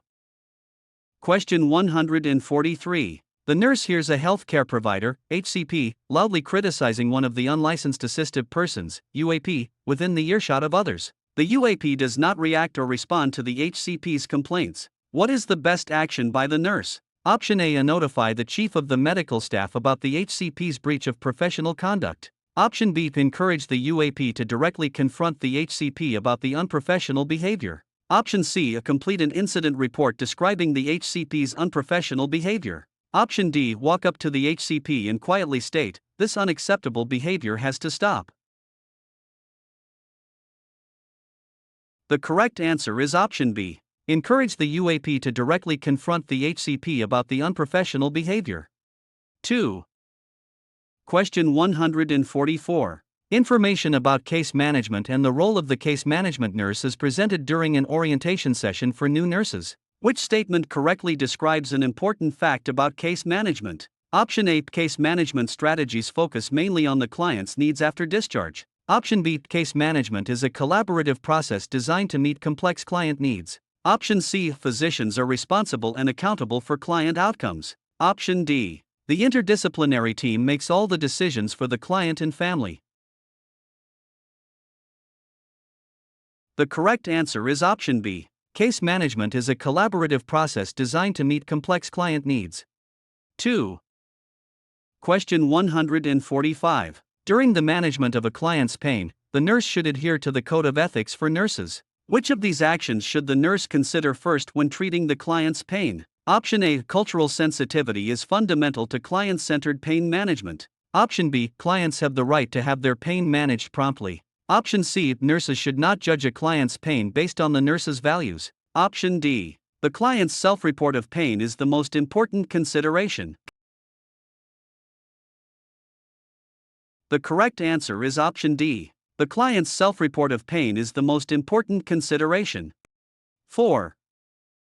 Question 146. A client with a musculoskeletal disorder has been newly fitted with a lower limb orthotic. Which activity can the nurse delegate to the certified nursing assistant, CNA? Option A. Provide instruction to the client for ambulation with the orthotic. Option B. Monitor the client's response to moving with the orthotic. Option C. Check the client's skin for any redness or irritation from the orthotic. Option D. Assist with transferring the client from the bed to the chair. The correct answer is option D. Assist with transferring the client from the bed to the chair. 4. Question 147. Upon completing a review of a 27-year-old client's admission documents, the nurse identifies that the client does not have an advance directives. What action should the nurse take? Option A. Lecture the client on the importance of having advance directives. Option B. Inform the charge nurse to offer information about advance directives. Option C. Advance directives are not appropriate for this client due to the client's age. Option D. Refer this issue to the client's healthcare provider. The correct answer is option B. Inform the charge nurse to offer information about advance directives. 2. Question 148. The home health nurse is visiting a client diagnosed with type 1 diabetes and osteoarthritis. The client has difficulty holding and using the prescribed insulin pen. The nurse should refer the client to which community resource person? Option A. A physical therapist. Option B. Pharmacist. Option C. A physical therapist. Option D. Occupational therapist. The correct answer is option D. Occupational therapist. For holding and using an insulin pen requires fine motor skills and good vision. A client with osteoarthritis, OA, might experience limited movement and pain in the joints of the fingers and hand. An occupational therapist can help a client improve the fine motor skills needed to prepare an insulin injection. An occupational therapist works with clients to perform tasks that are needed for smaller movements to maintain activities of daily living or for work. Question 149. A client diagnosed with schizophrenia insists that the nurse explain the use and side effects of the medications prescribed for the client. What should the nurse understand before responding to the client? Option A. The psychiatrist will need to grant permission to discuss the client's medications. Option B. All clients have a right to be informed about their prescribed medications. Option C. A decision to reinforce or not reinforce information about medications should be made by the nurse alone. Option D. It is too dangerous for clients who are diagnosed with schizophrenia to know about their medications. The correct answer is option B. All clients have a right to be informed about their prescribed medications. 2. Question 150. The nurse asks another staff nurse to sign for wasting a partial dose opioid injection, although the wasting was not witnessed by anyone. This type of request seems to be a pattern of behavior for this nurse. What is the most appropriate action for the second staff nurse to take? Option A. Report this request immediately to the nurse manager. Option B. Review the client's medication administration record, MAR, for past wastes. Option C. Ask the nurse's client if they witnessed the waste of the partial dose. Option D. Confront the nurse about suspected narcotics diversion.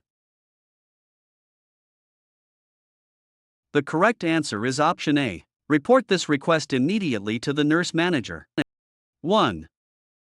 Question 151. A client diagnosed with bipolar disorder has been referred to social services for possible placement in a community halfway house after discharge. The social worker telephones the nurse and asks for information about the client's mental status and adjustment. What should the nurse do next to respond to this request? Option A. Go ahead and provide the information, since the client is ready for discharge. Option B. Inform the caller that this kind of information is never given over the telephone. Option C. Refer the social worker to the healthcare provider to obtain the requested information. Option D. Verify that the client's medical record includes the client's written consent to release information.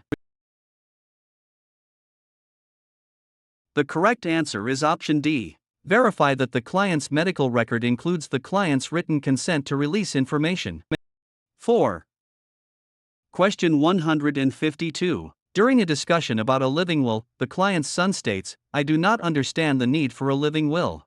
What is the best response by the nurse? Option A. Healthcare decisions can be made based on the client's wishes. Option B. Specific instructions are listed for specific diseases. Option C. A designated family member can make all decisions. Option D. Do not resuscitate, DNR, orders are automatic under these conditions.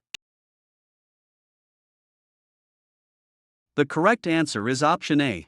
Healthcare decisions can be made based on the client's wishes. 1. Question 153. The client requests not to be interrupted before 10 a.m. because it interferes with the client's time to meditate. What action shall the nurse take first? Option A. Document the client's request in the medical record. Option B. Meet with the client to formulate a mutually agreeable schedule. Option C. Notify the dietary department about the client's request. Option D. Adjust administration times for prescribed medications. The correct answer is option B. Meet with the client to formulate a mutually agreeable schedule. 2.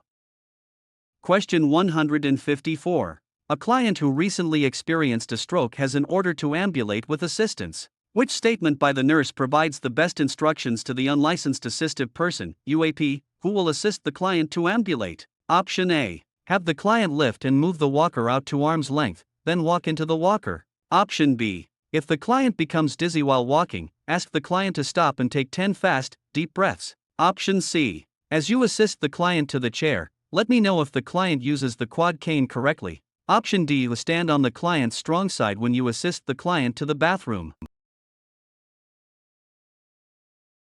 The correct answer is option A. Have the client lift and move the walker out to arm's length, then walk into the walker.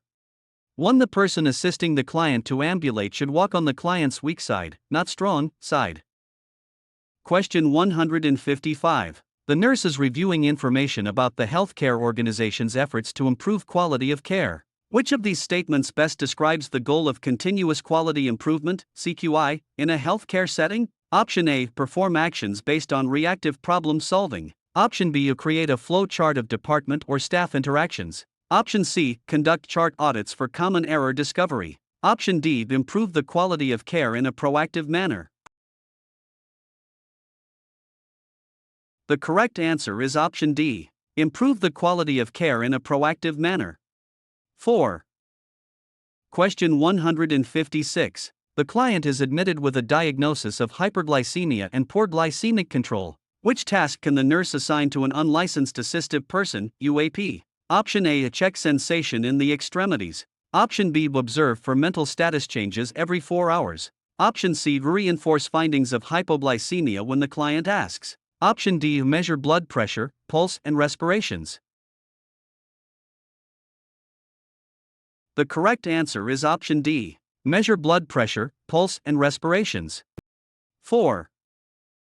Question 157. When walking past a client's room, the nurse hears an unlicensed assistive person, UAP, talking to another UAP. Which of these statements requires further intervention by the nurse? Option A. I'll come back and make the bed after I go to the lab. Option B. If we work together, we can get all of the client care completed. Option C. Since I am late for lunch, would you perform my client's blood glucose test? Option D. This client seems confused, we need to watch the client closely. The correct answer is option C. Since I am late for lunch, would you perform my client's blood glucose test? 3. Question 158. The nurse has been assigned to 4 clients. Which client should the nurse see first? Option A. The client with a history of coronary artery disease, CAD, reporting dyspnea, nausea, and unusual discomfort in the upper back. Option B. The client diagnosed with peripheral artery disease, PAD, who reports cramp-like pains in both calf muscles following physical therapy. Option C. The client with a history of heart failure, HF, who reports going to the bathroom too much after taking a diuretic. Option D. The client diagnosed with hypertension whose last recorded blood pressure, BP, was 180/90 after returning from the radiology department. The correct answer is option A. The client with a history of coronary artery disease, CAD, reporting dyspnea, nausea, and unusual discomfort in the upper back. 1. Question 159. The licensed practical nurse, LPN, is reassigned to work on an acute care unit. Which of these clients would be most appropriate for the LPN to accept? Option A. A trauma victim with multiple lacerations requiring complex dressings. Option B. An older adult client diagnosed with cystitis who has an indwelling urethral catheter. Option C. A confused client whose family complains about the nursing care given after the client's surgery. Option D. A client, admitted for a possible stroke, with unstable neurological findings. The correct answer is option B. An older adult client diagnosed with cystitis who has an indwelling urethral catheter. 2. Question 160. A nurse must use an interpreter to collect data from a client. Which action should the nurse take to help communicate with the client? Option A. Include a family member and direct comments to that person. Option B. Talk to the interpreter in advance and leave the client and interpreter alone for discussion. Option C. Speak directly to the interpreter while asking questions. Option D. Face the client while asking questions as the interpreter translates the information. The correct answer is option D. Face the client while asking questions as the interpreter translates the information. 4. Question 161. The 4-year-old child is newly diagnosed with hepatitis A. Which instructions should the nurse reinforce with the child's parents? Option A. Use gentle cleansers to protect jaundiced child's skin from breakdown. Option B. Child can return to daycare 2 days after starting antibiotic treatment. Option C. Keep child on bed rest for several weeks before gradually resuming activity. Option D. Wash hands thoroughly with soap and warm water after contact with the child. The correct answer is option D. Wash hands thoroughly with soap and warm water after contact with the child. For the hepatitis A virus spreads through contaminated food or water, as well as unsanitary conditions in childcare facilities or schools. The infection resolves spontaneously and symptom relief is usually the only treatment. Question 162. The nurse is reinforcing education to a group of parents on how to treat accidental poisoning of children in the home. What information should the nurse include? Option A. Empty the child's mouth of any poisonous substance still present. Option B. Give the child a glass of milk to drink to neutralize the poisonous substance. Option C. Induce vomiting if the child is suspected of swallowing something poisonous. Option D. Start treatment before calling the Poison Control Center. The correct answer is option A. Empty the child's mouth of any poisonous substance still present. 1. Question 163. The nurse is stuck in the hand by an exposed needle that was accidentally left in the client's bed. What action should the nurse take first? Option A. Contact employee or occupational health services. Option B. Look up the policy and procedure on needle stick injury. Option C. Immediately wash hands vigorously with soap and warm water. Option D. Notify the nursing supervisor and complete an incident report. The correct answer is option C. Immediately wash hands vigorously with soap and warm water. 3. Question 164. An outpatient client is scheduled to receive an oral solution of radioactive iodine. In order to reduce radiation exposure to others, which information should the nurse reinforce? Option A. No solid food may be eaten for 6 hours after ingestion. Option B. Urine and saliva will be radioactive for 24 hours after ingestion. Option C. Wash laundry separately and rinse twice in hot water. Option D. Wait for 48 hours to have grandchildren visit at home. The correct answer is option B. Urine and saliva will be radioactive for 24 hours after ingestion. 2. Question 165. The client is diagnosed with active tuberculosis, TB, and the case has been reported to the local health department. The nurse understands that the most important reason for notifying the health department is option A. To ensure that treatment compliance will be monitored. Option B. To trace and screen recent contacts the client had. Option C. To maintain important disease outbreak statistics. Option D. To track the incidence of tuberculosis cases. The correct answer is option B. To trace and screen recent contacts the client had. 2. Question 166. The parent of a toddler who is being treated for suspected poisoning asks, why is activated charcoal used? What is the best response by the nurse? Option A. When the poison is absorbed into the bloodstream, the activated charcoal will neutralize it. Option B. Activated charcoal binds with the poison to limit absorption in the digestive tract. Option C. Activated charcoal causes vomiting, which will eliminate the poison from the body. Option D. The activated charcoal will protect the kidneys from any long-lasting damage.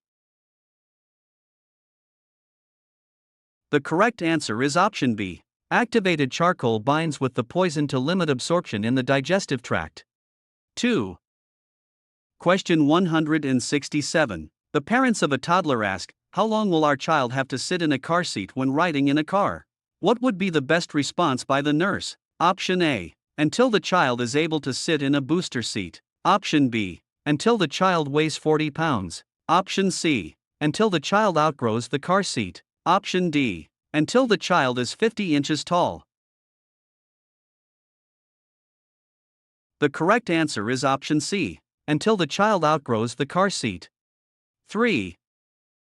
Question 168. The nurse is discussing modifiable cardiac risk factors with a group of adult clients at a community center. Which topic should the nurse reinforce as the highest priority intervention? Option A. Increasing physical exercise. Option B. Smoking cessation. Option C. Stress management. Option D. Weight reduction.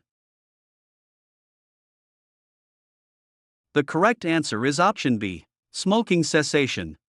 2. Question 169. The home health nurse is seeing a client diagnosed with type 2 diabetes. The client has a small foot ulcer that was debrided and requires daily dressing changes. Which intervention is most important for the nurse to implement to meet the goal of uncomplicated wound closure? Option A. Schedule regular visits to monitor wound healing. Option B. Involve the client in making decisions. Option C. Evaluate the client's understanding of appropriate foot care. Option D. Arrange for referral to a diabetic educator. The correct answer is option B. Involve the client in making decisions. 2. Question 170. The client is in her first trimester of pregnancy. What major developmental task should the client accomplish during this stage of pregnancy? Option A. Viewing the fetus as a separate and unique being. Option B. Accepting the loss of physical intimacy. Option C. Resolving any fears related to giving birth. Option D. Accepting physical changes related to pregnancy. The correct answer is option D. Accepting physical changes related to pregnancy. 4. Question 171. A home health nurse is making an initial visit to a new client. What action should the nurse take first to meet the client's health needs? Option A. Identify community resources. Option B. Assist with meal planning. Option C. Evaluate the home for safety hazards. Option D. Identify the client's learning needs. The correct answer is option D. Identify the client's learning needs. 4. Question 172. During a well baby visit, the nurse is evaluating developmental milestones for the 7-month-old child. Which of these developmental activities should the child be able to perform? Option A. Sits without support. Option B. Uses pincer grasp. Option C. Says several words. Option D. Drinks from a cup. The correct answer is option A. Sits without support. 1. The age at which a child typically develops the ability to sit steadily without support is around 7 to 8 months. Saying several words, drinking from a cup, and using a neat pincer grasp are developmental milestones that most children do not reach until age 11 to 12 months. Question 173. A client is forgetful and experiencing short-term memory loss. While collecting data about short-term memory loss, which action should the nurse take first? Option A. Ask the client to state his date of birth. Option B. Confirm that the client's hearing is intact. Option C. Observe the client while performing an activity. Option D. Ask the client to name the current U.S. president. The correct answer is option B. Confirm that the client's hearing is intact. 2. Question 174. During the physical inspection of a client, the nurse notes a pulsating mass in the client's periumbilical area. Which action should the nurse take next? Option A. Measure the length of the mass. Option B. Auscultate the area. Option C. Palpate the area. Option D. Percuss the area. The correct answer is option B. Auscultate the area. 2. Question 175. A client has a family history of coronary artery disease, CAD. Which of the following findings should be of concern to the nurse? Option A. Low-density lipoprotein, LDL, cholesterol level of 80 mg/dl. Option B. A blood pressure of 154/783, serum creatinine of 0.4 mg/dl, 4A glycosylated hemoglobin, HbA1c, level of 4.8%. The correct answer is option B. Blood pressure of 154/783, serum creatinine of 0.4 mg/dl, 4A glycosylated hemoglobin, HbA1c, level of 4.8%. 2. Question 176. Which of the following actions performed by the nurse indicates that additional education on ergonomic principles is needed to reduce the risk of injury? Option A. Flex the knees and knee close to an object before lifting it from the floor. Option B. Use arm and leg strength to assist in repositioning a client in bed. Option C. Push a bed down the hall instead of pulling it during transport. Option D. Bend and twist at the waist when assisting a client in transferring to the chair. The correct answer is option D. Bend and twist at the waist when assisting a client in transferring to the chair. 4. Question 177. A client with a back injury asks the nurse how chiropractic manipulation works. What is the nurse's best response? Option A. The electrical energy fields. Option B. A spinal column manipulation. Option C. Mind-body balance. Option D. Exercise of joints. The correct answer is option B. Spinal column manipulation. 2. Question 178. The nurse is caring for a client with chronic obstructive pulmonary disease, COPD, and a significant family history of coronary artery disease. Which of the following prescriptions by the health care provider would treat a major modifiable risk factor of coronary artery disease? Option A. Atorvastatin. Option B. Prednisone. Option C. Albuterol. Option D. Fluticasone/salmeterol. The correct answer is option A. Atorvastatin. 1. Atorvastatin is an HMG-CoA reductase inhibitor, more widely known as a statin, and it is a medication used to treat hyperlipidemia. Statins reduce LDL levels, reduce triglycerides, and increase HDL levels. Hyperlipidemia is a major modifiable risk factor of coronary artery disease. Question 179. A 20-year-old male client who has a profuse, purulent urethral discharge with painful urination is seen at a community health clinic. Which information will be most important for the nurse to obtain? Option A, sexual orientation. Option B, recent sexual contacts. Option C, immunization history. Option D, contraceptive preference. The correct answer is option B, recent sexual contacts. 2. Question 180. The nurse recognizes that which finding indicates a child has attained the developmental stage of concrete operations, according to Piaget? Option A. The child makes the moral judgment that stealing is wrong. Option B. The child explores the environment with the use of sight and movement. Option C. The child thinks in mental images or word pictures. Option D. The child reasons that homework is time-consuming but necessary. The correct answer is option A. The child makes the moral judgment that stealing is wrong. 1. Question 181. After the death of a client, the family approaches the nurse and requests that a family member be allowed to perform a ritual bath on the deceased client prior to moving the body. What would be the most appropriate response by the nurse? Option A. I will have to check on hospital regulations and policies. Option B. These procedures have to be carried out by our staff. Option C. Is there anything you need from me to perform the bath? Option D. A ritual bath will have to wait until after post-mortem care. The correct answer is option C. Is there anything you need from me to perform the bath? 3.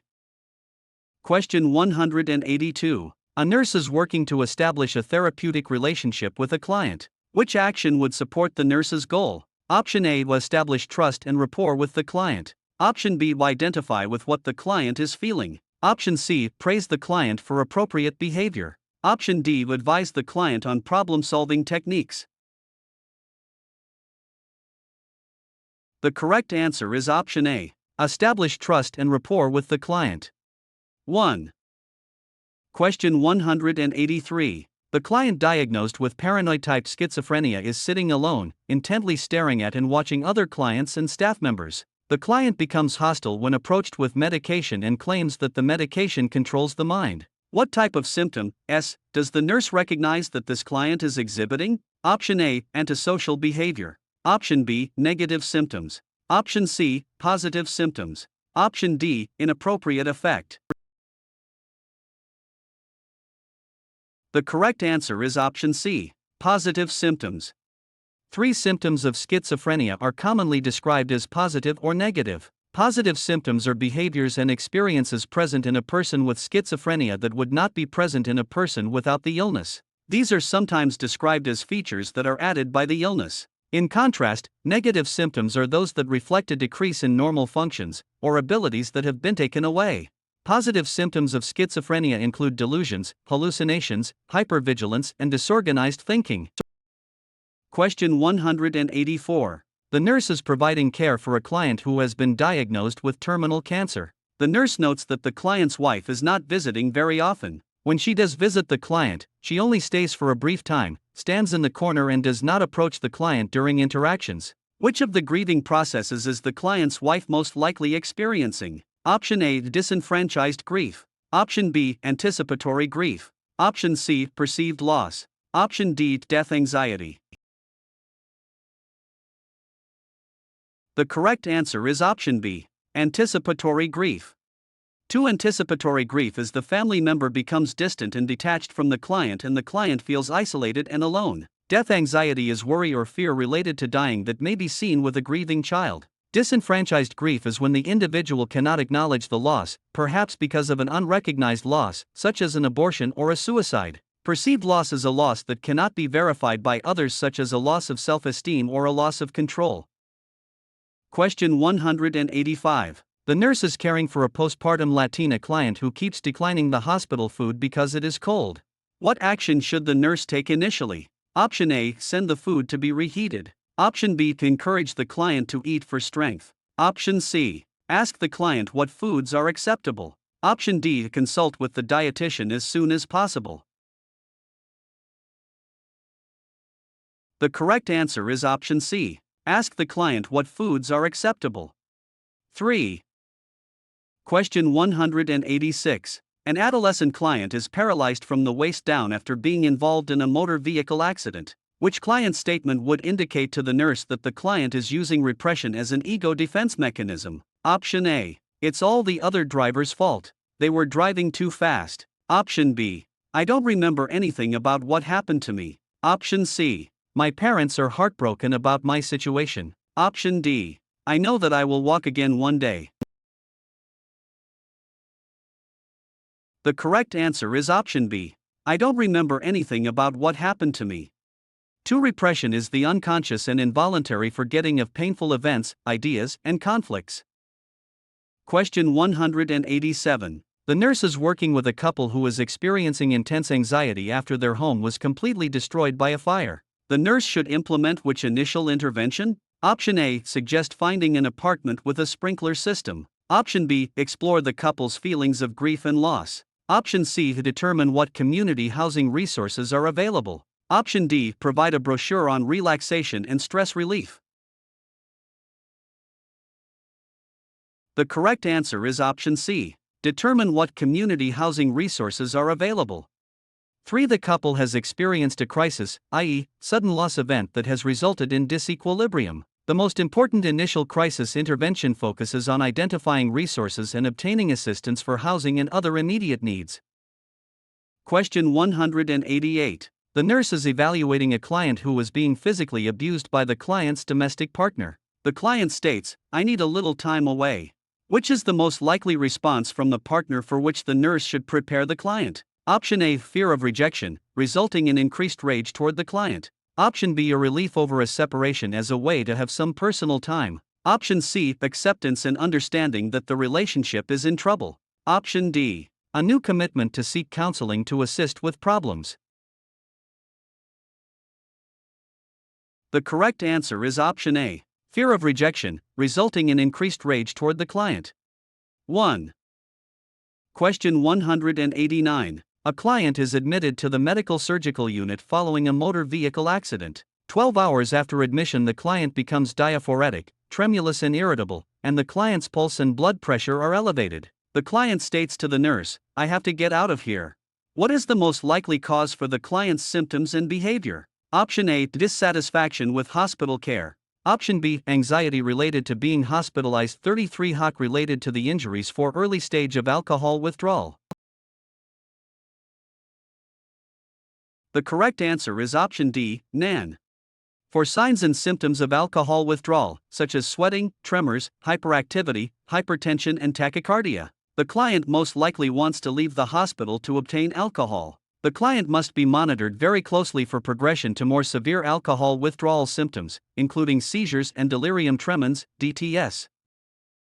Question 190. A client who is taking duloxetine asks the nurse if the medication treats depression or diabetes. What is the best response from the nurse? Option A. Duloxetine is used to treat depression but can also be used to lower blood sugar levels. Option B. Duloxetine is used to treat depression but can be used to treat pain that can occur in people with diabetes. Option C. Duloxetine is not prescribed for either depression or diabetes. Option D. Duloxetine is used to treat diabetes but can also be used to treat depression. The correct answer is option B. Duloxetine is used to treat depression but can be used to treat pain that can occur in people with diabetes. 2. Duloxetine is a selective serotonin and norepinephrine reuptake inhibitor, SNRI, that can be used to treat depression but also can be used to treat pain associated with diabetic neuropathy. Question 191. The nurse is caring for a client who has a history of heavy alcohol use. Which findings would indicate that the client is probably experiencing delirium tremens, DTS? Option A. Chest pain, nausea, diaphoresis, and tachycardia. Option B. Nausea, vomiting, bloody stools, and hypotension. Option C. Headache, blurred vision, garbled speech, and hypertension. Option D. Excitability, disorientation, tremors, and tachycardia. The correct answer is option D. excitability, disorientation, tremors, and tachycardia. 4. Question 192. A couple that recently immigrated to the United States tells the nurse about their concern that hospital staff is giving their child the evil eye. What should the nurse communicate to the other personnel who are involved in the care of this family? Option A. Touch the child after or while looking at the child. Option B. Avoid touching or looking at the child. Option C. Look only at the parents and not the child. Option D. Instruct the parents to remain outside of the room. The correct answer is option A. Touch the child after or while looking at the child. 1. An evil eye is cast by looking at a person without touching them or while the person is unaware. The evil eye is believed to cause misfortune or injury. The spell is broken by touching the child while looking at them or assessing them. Question 193. The nurse is caring for a client diagnosed with end-stage heart failure, HF. The family members are distressed about the client's impending death. Which action should the nurse take initially? Option A. Explain the stages of death and dying to the family. Option B. Recommend an easy-to-read book on grief. Option C. Ask about the family's religious affiliation and practices. Option D. Explore the family's past patterns for dealing with death. The correct answer is option D. Explore the family's past patterns for dealing with death. 4. Question 194. A nurse is caring for a client who is being treated for major depression. During which time period is the client most likely to be at the highest risk for attempting suicide? 1. Option A. 2. Option B. Weeks after initiating antidepressant medication. 26 to 12 months after discharge from the hospital. Option C. Around the time of the client's birthday. Option D. While under one-on-one observation in the hospital. The correct answer is option A. 2. 1.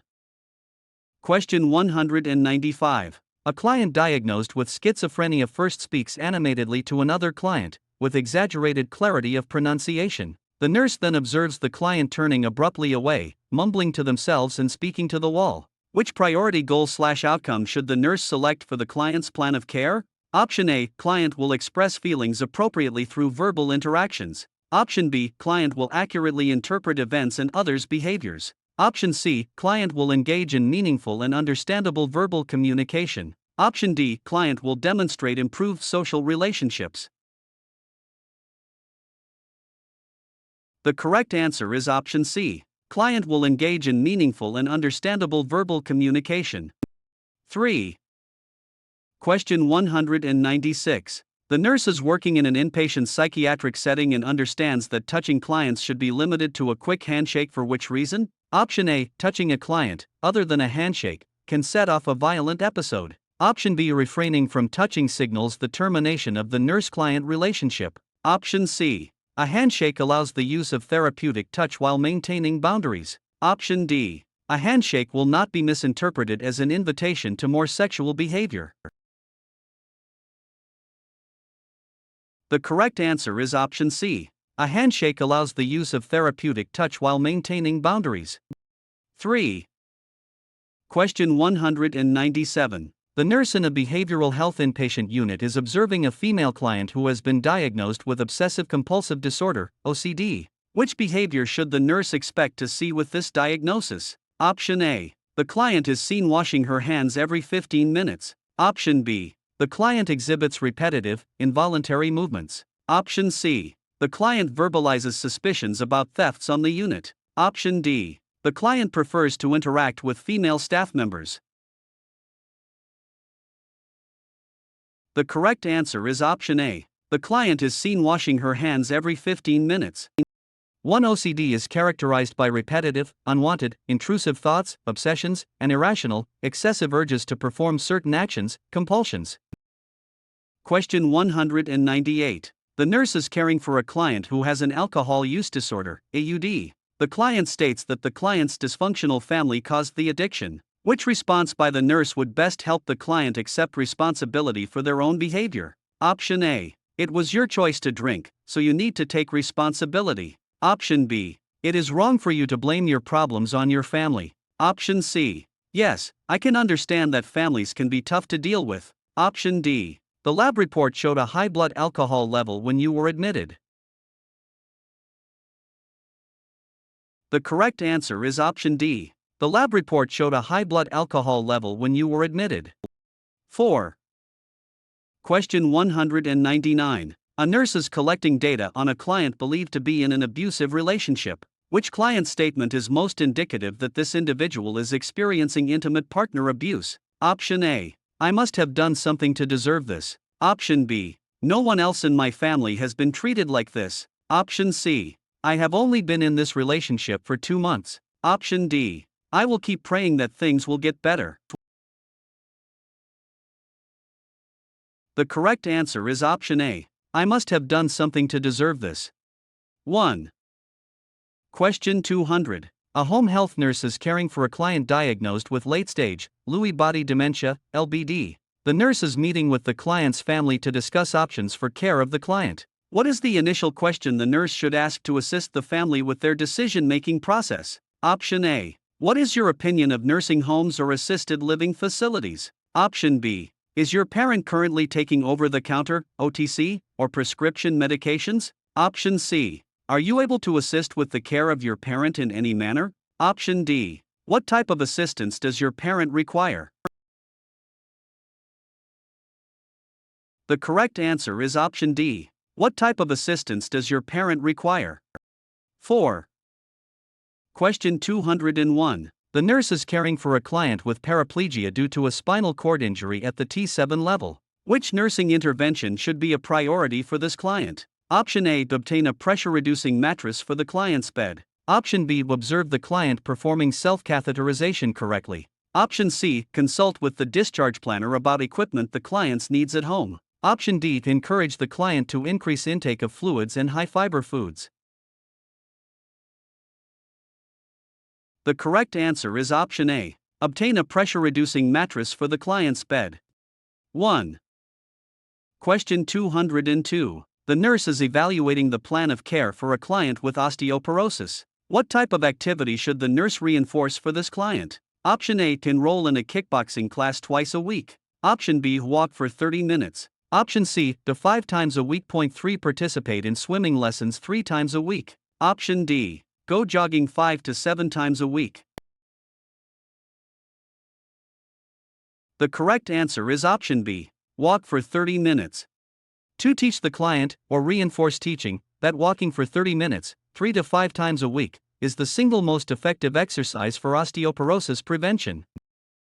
Question 203. The nurse is caring for child diagnosed with celiac disease. Which of the following foods would be an appropriate snack choice for this child? Option A. A cup of cereal. Option B. A slice of wheat bread. Option C. A cup of yogurt. Option D. An oatmeal cookie. The correct answer is option C. A cup of yogurt. 3. Question 204. A client is on NPO status and has a nasogastric ING tube in place, connected to low intermittent suction, to help resolve a small bowel obstruction. Which nursing intervention should the nurse implement for this client? Option A. Allow the client to melt ice chips in their mouth. Option B. Provide oral care at least every 2 to 4 hours. Option C. Swab the client's mouth, using glycerin swabs. Option D. Provide the client mints to freshen their breath. The correct answer is option B. Provide oral care at least every 2 to 4 hours. 2. Question 205. The nurse is caring for an adult client who suffered second-degree burns over 25% of their body in a house fire. Which observation best indicates that fluid resuscitation has been effective? Option A. Elastic, non-tenting skin turgor. Option B. Moist oral mucous membranes. Option C. Urine output of 35 ml per hour. Option D. No reports of thirst. The correct answer is option C. Urine output of 35 ml per hour. 3. The goal is to maintain an hourly urine output of 0.5 ml/hour, about 30 ml/hour, for the average adult. Question 206. Which of the following actions by the nurse indicates a need for additional education on the prevention of healthcare-associated infections, HICE? Option A. The nurse uses their own stethoscope to assess the lung sounds of a client placed on contact precautions for methicillin-resistant Staphylococcus aureus (MRSA) infection. Option B. The nurse calls the healthcare provider, HCP, to request the removal of the indwelling urinary catheter for a 2 days postoperative client. Option C. The nurse cleanses hands with soap and water for 60 seconds after caring for a client with Clostridium difficile, C. difficile, infection. Option D. The nurse wears a gown and gloves when providing perineal care to a client with vancomycin-resistant enterococci, VRE, infection. The correct answer is option A. The nurse uses their own stethoscope to assess the lung sounds of a client placed on contact precautions for methicillin-resistant Staphylococcus aureus, MRSA, infection. 1. Question 207. A client has been diagnosed with dysphagia due to a stroke. What nursing intervention should the nurse implement for this client? Option A. Instruct the client to tilt their head back while swallowing. Option B. Position the client in an upright position while they are eating. Option C. Assist the client to drink through a straw. Option D. Instruct the client to use sips of water to help wash down food. The correct answer is option B.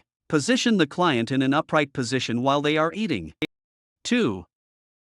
Question 208. A client is transferred from the post-anesthesia care unit, PACU, to the medical surgical unit after an appendectomy. Which action should the nurse on the medical surgical unit perform first? Option A. Ask the client about pain. Option B. Orient the client to the unit. Option C. Review the postoperative orders. Option D. Take the client's vital signs. The correct answer is option D. Take the client's vital signs. 4. Question 209. An obese client tells the nurse, "I just started a diet and I am eating no more than 800 calories a day." What information should the nurse reinforce with the client? Option A. Very low-calorie diets often have severe and irreversible side effects. Option B. Very low-calorie diets are adequate if balanced with fruits and vegetables. Option C. Very low-calorie diets are intended for short-term use only. Option D. Very low-calorie diets are appropriate for long-term weight management. The correct answer is option C. Very low-calorie diets are intended for short-term use only. 3. Question 210. A 2-year-old child is brought to the pediatrician's office by the parents, who report that the child has been having diarrhea for 2 days. What nutritional information should the nurse provide to the parents? Option A. Keep the child fasting, give them nothing to eat, and return the next day. Option B. Give the child only clear liquids and gelatin for 24 hours. Option C. Continue a regular diet and add electrolyte replacement drinks. Option D. Give the child bananas, apples, rice, and toast as tolerated. The correct answer is option C. Continue a regular diet and add electrolyte replacement drinks. 3. Question 211. The nurse is providing care to an older adult client diagnosed with bilateral pneumonia. Which intervention should the nurse implement to best promote the client's comfort? Option A. Encourage visits from family and friends. Option B. Keep conversations short. Option C. Increase the client's oral fluid intake. Option D. Monitor vital signs frequently. The correct answer is option B. Keep conversations short. 2. Question 212. An 82-year-old male client is admitted with benign prostatic hyperplasia, BPH. Which finding by the nurse will require immediate action? Option A. Severe abdominal pain. Option B. A bladder ultrasound value of 900 ml. Option C. A heart rate of 110 bpm. Option D. A blood pressure of 180/105. The correct answer is option B. A bladder ultrasound value of 900 ml. 2.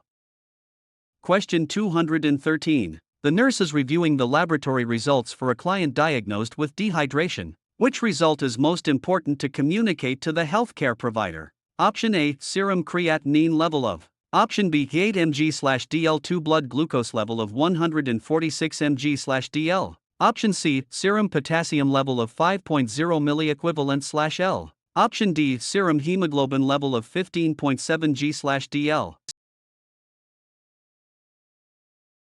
The correct answer is option A. Serum creatinine level of 1 normal range of 0.5 to 1.2 mg/dl in adults. Dehydration can contribute to impaired renal function. A creatinine level of 2.8 mg/dl is significantly elevated and indicative of renal impairment. Therefore, the creatinine value is the most important result.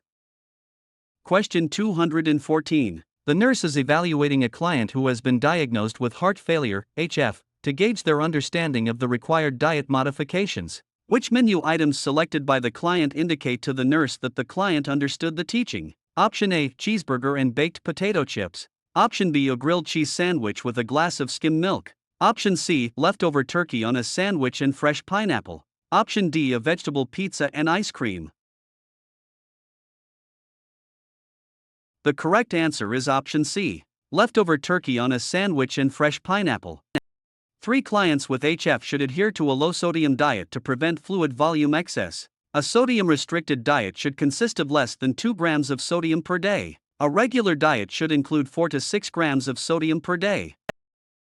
Question 215. The nurse receives an order to give a client iron by deep injection. What does the nurse understand about the reason for using this method of administration? Option A, provides more even distribution of the drug. Option B, prevents the medication from tissue irritation. Option C, ensures that the entire dose of medication is given. Option D, enhances absorption of the medication.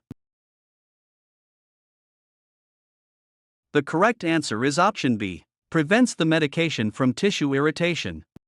2-deep injection, or Z-track, is a special method of giving medications via the intramuscular route. Use of this technique prevents irritating or staining medications from being tracked through tissue. Question 216. A client has been taking alprazolam for 3 days. For which expected effect of the medication should the nurse evaluate the client? Option A. The client reports feeling less depressed. Option B. The client reports sleeping through the night. Option C. The client denies having auditory hallucinations. Option D. The client denies having suicide ideation.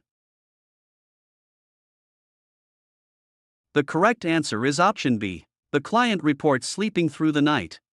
2 anti-anxiety medications or anxiolytics, such as alprazolam, a benzodiazepine, work quickly. They produce sedative effects and reduce anxiety through effects on the limbic system, a neuronal network associated with emotionality. They also promote sleep through effects on cortical areas and on the brain's sleep-wakefulness clock. Question 217. At 9 a.m., the nurse administers 10 units of insulin aspart subcutaneously to a client with a blood sugar of 322 mg/dl. At approximately what time should the nurse expect the insulin to peak? Option A. At noon. Option B. At 9:30 a.m. Option C. At 10 a.m. Option D. This insulin does not peak because it acts over 24 hours. The correct answer is option A. At noon. 1 insulin aspart is an analog of human insulin with a rapid onset, 10 to 20 minutes, and short duration, 3 to 5 hours. Injections should be given 5 to 15 minutes before meals. Question 218. A nurse notes an abrupt onset of confusion in an 85-year-old client. Which newly prescribed medication most likely caused this change in the client's mental status? Option A, diphenhydramine. Option B, metoprolol. Option C, warfarin. Option D, pantoprazole. The correct answer is option A, diphenhydramine. 1. Question 219. An older adult client is to receive intravenous 4-gentamicin for urosepsis. Before administering the medication, for which finding should the nurse notify the healthcare provider, HCP? Option A. The client has a history of retinopathy. Option B. The client has a history of chronic kidney disease. Option C. The client has a history of acid reflux disease. Option D. The client has a history of urinary retention. The correct answer is option B. The client has a history of chronic kidney disease. 2. They are excreted by glomerular filtration. Aminoglycosides are nephrotoxic and requires close monitoring of renal function. A client with chronic kidney disease should not receive this medication. Question 220. The nurse in a long-term care facility is preparing to administer medications. Which physiological changes does the nurse know will affect medication pharmacokinetics in older adults? Option A. Due to an increase in glomerular filtration rates, medications are excreted more rapidly. Option B. Due to a decrease in gastric emptying, higher medication doses are prescribed. Option C. Due to a decrease in renal drug excretion, a greater risk for adverse medication effects exist. Option D. Due to an increase in metabolism, medications are prescribed more frequently. The correct answer is option C. Due to a decrease in renal drug excretion, a greater risk for adverse medication effects exist. 3. Question 221. The nurse prepares to administer a liquid medication to an infant. At the bedside, the parent states that the infant does not like to take medications. Which action should the nurse perform to ease the medication administration? Option A. Use an oral syringe to administer the medication, alternating with a pacifier. Option B. Mix the liquid medication with a full bottle of formula. Option C. Give half the dose now and the remaining amount in an hour. Option D. Ask the healthcare provider, HCP, to switch the medication to an injection. The correct answer is option A. Use an oral syringe to administer the medication, alternating with a pacifier. 1. Question 222. The nurse has given discharge instructions to a client who suffers from sensory neuropathy due to diabetes. The client was prescribed gabapentin. Which of the following statements indicates that the client understands the nurse's instructions regarding the medication? Option A. I can stop taking the medication at any time. Option B. It is safe to take extra doses if my pain becomes worse. Option C. The medication might cause me to have insomnia. Option D. My doctor prescribed it for the pain in my legs. The correct answer is option D. My doctor prescribed it for the pain in my legs. 4. Question 223. A client recovering from hip replacement surgery is taking acetaminophen with codeine every 3 hours for pain. For which side effect should the nurse monitor the client? Option A. Diffuse rash. Option B. Constipation. Option C. Wheezing. Option D. Hyperglycemia. The correct answer is option B. Constipation. 2. Question 224. A client is prescribed trimethoprim/sulfamethoxazole for recurrent urinary tract infections. Which statement by the nurse about this medication is correct? Option A. You can stop the medication after 5 days. Option B. Be sure to take the medication with food. Option C. Drink at least 8 glasses of water a day. Option D. It is safe to take with oral contraceptives. The correct answer is option C.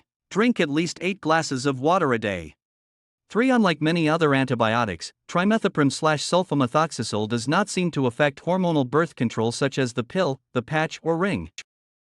Question 225. The hospice nurse is visiting a client diagnosed with end-stage lung cancer and metastases to the bone. What should the nurse keep in mind when planning for effective pain management? Option A. A relief of pain will be achieved quickly. Option B. Pain therapy is based on the client's report of pain. Option C. High doses of opioid analgesics will be required. Option D. The client will most likely become addicted. The correct answer is option B. Pain therapy is based on the client's report of pain. 2. Question 226. The nurse is discharging a client who is at risk for venous thromboembolism, VTE. The client is prescribed enoxaparin. Which instruction should the nurse provide to this client? Option A. To notify your healthcare provider if your stools appear tarry or black. Option B. You should massage the injection site for better absorption. Option C. An intravenous, 4, catheter will be placed to administer the medication. Option D. You must have your partial thromboplastin time, PTT, checked weekly. The correct answer is option A. Notify your healthcare provider if your stools appear tarry or black. 1. As with any anticoagulant, enoxaparin carries the risk of bleeding. Clients should be instructed to report the presence of tarry stools, bleeding gums, hematuria, ecchymosis, or petechiae to their HCP. Question 227. A client who has been diagnosed with Raynaud's disease and hypertension is prescribed nifedipine. For which side effect should the nurse monitor the client? Option A, decreased urine output. Option B, facial flushing. Option C, cyanosis of the lips. Option D, increased pain in fingers. The correct answer is option B, facial flushing. Tunifedipine is a calcium channel blocker, CCB, used in the treatment of Raynaud's disease and hypertension by producing vasodilation. As a result of this vasodilating effect, facial flushing can occur. Question 228. A postoperative client has a prescription for acetaminophen with codeine for pain relief. The nurse understands which action to be the primary purpose of this drug combination. Option A, faster onset of action. Option B, a minimized side effects. Option C, enhanced pain relief. Option D, prevents tolerance. The correct answer is option Nan. Question 229. A client diagnosed with tuberculosis is prescribed rifampin and isoniazid. Which information should the nurse include when reinforcing information about these medications? Option A, you may have occasional problems sleeping. Option B, you can take the medication with food. Option C, you may notice an orange-red color to your urine. Option D, you may experience an increase in appetite. The correct answer is option C, you may notice an orange-red color to your urine. 3. Question 230. The nurse is reinforcing medication interactions with a client who is taking warfarin. Which over-the-counter, OTC, medication should the nurse remind the client to avoid? Option A, naproxen. Option B, diphenhydramine. Option C, acetaminophen. Option D, pantoprazole. The correct answer is option A, naproxen. 1 naproxen can prolong bleeding time and should therefore be avoided by clients who take anticoagulants. Question 231. The nurse is preparing to administer an antibiotic intramuscularly, IM, to a 2-year-old child. The total volume of the injection is 2 ml. What is the best approach for the nurse to take when administering this medication? Option A, call the provider and request a smaller dose. Option B, split the medication into 2 separate injections. Option C, substitute an oral form of the medication. Option D, inject the medication in the deltoid muscle. The correct answer is option B, split the medication into 2 separate injections. 2. Question 232. The nurse is reinforcing teaching for a client with chronic kidney disease about the prescribed aluminum hydroxide. Which is the best statement by the nurse about this medication? Option A, it reduces potassium levels. Option B, it increases urine output. Option C, it controls stomach acid secretions. Option D, it decreases phosphate levels. The correct answer is option D, it decreases phosphate levels. For phosphates tend to accumulate in the client with chronic kidney disease due to decreased filtration capacity of the kidneys. Antacids that contain aluminum such as aluminum hydroxide, Amphigel, are commonly used to lower phosphate levels. Question 233. A client has a new prescription for sertraline, a selective serotonin reuptake inhibitor, SSRI, antidepressant. After reviewing the client's medical record, which data is the nurse most concerned about? Option A, history of an eating disorder. Option B, current prescription for phenelzyne. Option C, history of premenstrual dysphoric disorder. Option D, current prescription for alprazolam. The correct answer is option B, current prescription for phenelzyne. 2-phenelzyne is a monoamine oxidase inhibitor, MAOI, antidepressant. Combining MAOIs with SSRIs and other serotonergic drugs poses a risk of serotonin syndrome. Question 234. The client is discharged from the hospital with a new prescription for furosemide. During a follow-up visit 1 week later, the nurse notes the following findings. Which finding is most important to report to the healthcare provider? Option A, increased urine production. Option B, occasional lightheadedness. Option C, muscle cramps. Option D, constipation. The correct answer is option C, muscle cramps. 3-furosemide is a loop, potassium-wasting, diuretic. It can cause dehydration and hypokalemia, which can result in muscle cramps. This is the most important finding. Question 235. The nurse is reviewing prescribed medications with a client. Which information should the nurse reinforce about captopril? Option A. Avoid using salt substitutes. Option B. Avoid green leafy vegetables. Option C. Restrict fluids to 1000 ml/day. Option D. Take the medication with meals. The correct answer is option A. Avoid using salt substitutes. 1-captopril is an angiotensin converting enzyme (ACE) inhibitor. It reduces aldosterone secretion, thereby reducing sodium and water retention. Captopril is used to treat hypertension and heart failure. Because it can cause an accumulation of serum potassium, i.e., hyperkalemia, clients should avoid the use of salt substitutes, which often contain potassium instead of sodium chloride. Question 236. A nurse administers cimetidine to a 75-year-old client diagnosed with a gastric ulcer. The nurse should monitor the client for which adverse reaction? Option A. Hearing loss. Option B. Mental status change. Option C. Constipation. Option D. Increased liver enzymes. The correct answer is option B. Mental status change. 2-cimetidine is a histamine H2 receptor antagonist used to treat gastric ulcers. It has been found to cause confusion in susceptible clients, such as the elderly and debilitated clients. Clients over age 50 or who are severely ill may become temporarily confused while taking H2 blockers, especially cimetidine. Question 237. A client at risk for a stroke has been prescribed clopidogrel. Which information is most important for the nurse to reinforce with the client? Option A. You must take the medication on an empty stomach. Option B. If you miss a dose, take a double dose the next day. Option C. You must have your lab tests checked weekly. Option D. You must stop the medication a week before your surgery. The correct answer is option D. You must stop the medication a week before your surgery. For clopidogrel is an oral antiplatelet drug with similar effects to aspirin. The drug is taken for secondary prevention of myocardial infarction, ischemic stroke and other vascular events. Clopidogrel prevents platelet aggregation. Like all other antiplatelet drugs, clopidogrel poses a risk of serious bleeding. Clopidogrel should be discontinued 5 to 7 days before elective surgery. Question 238. The nurse is reinforcing the correct use of a metered dose inhaler, MDI, for a client newly diagnosed with asthma. The client asks, "How will I know the canister is empty?"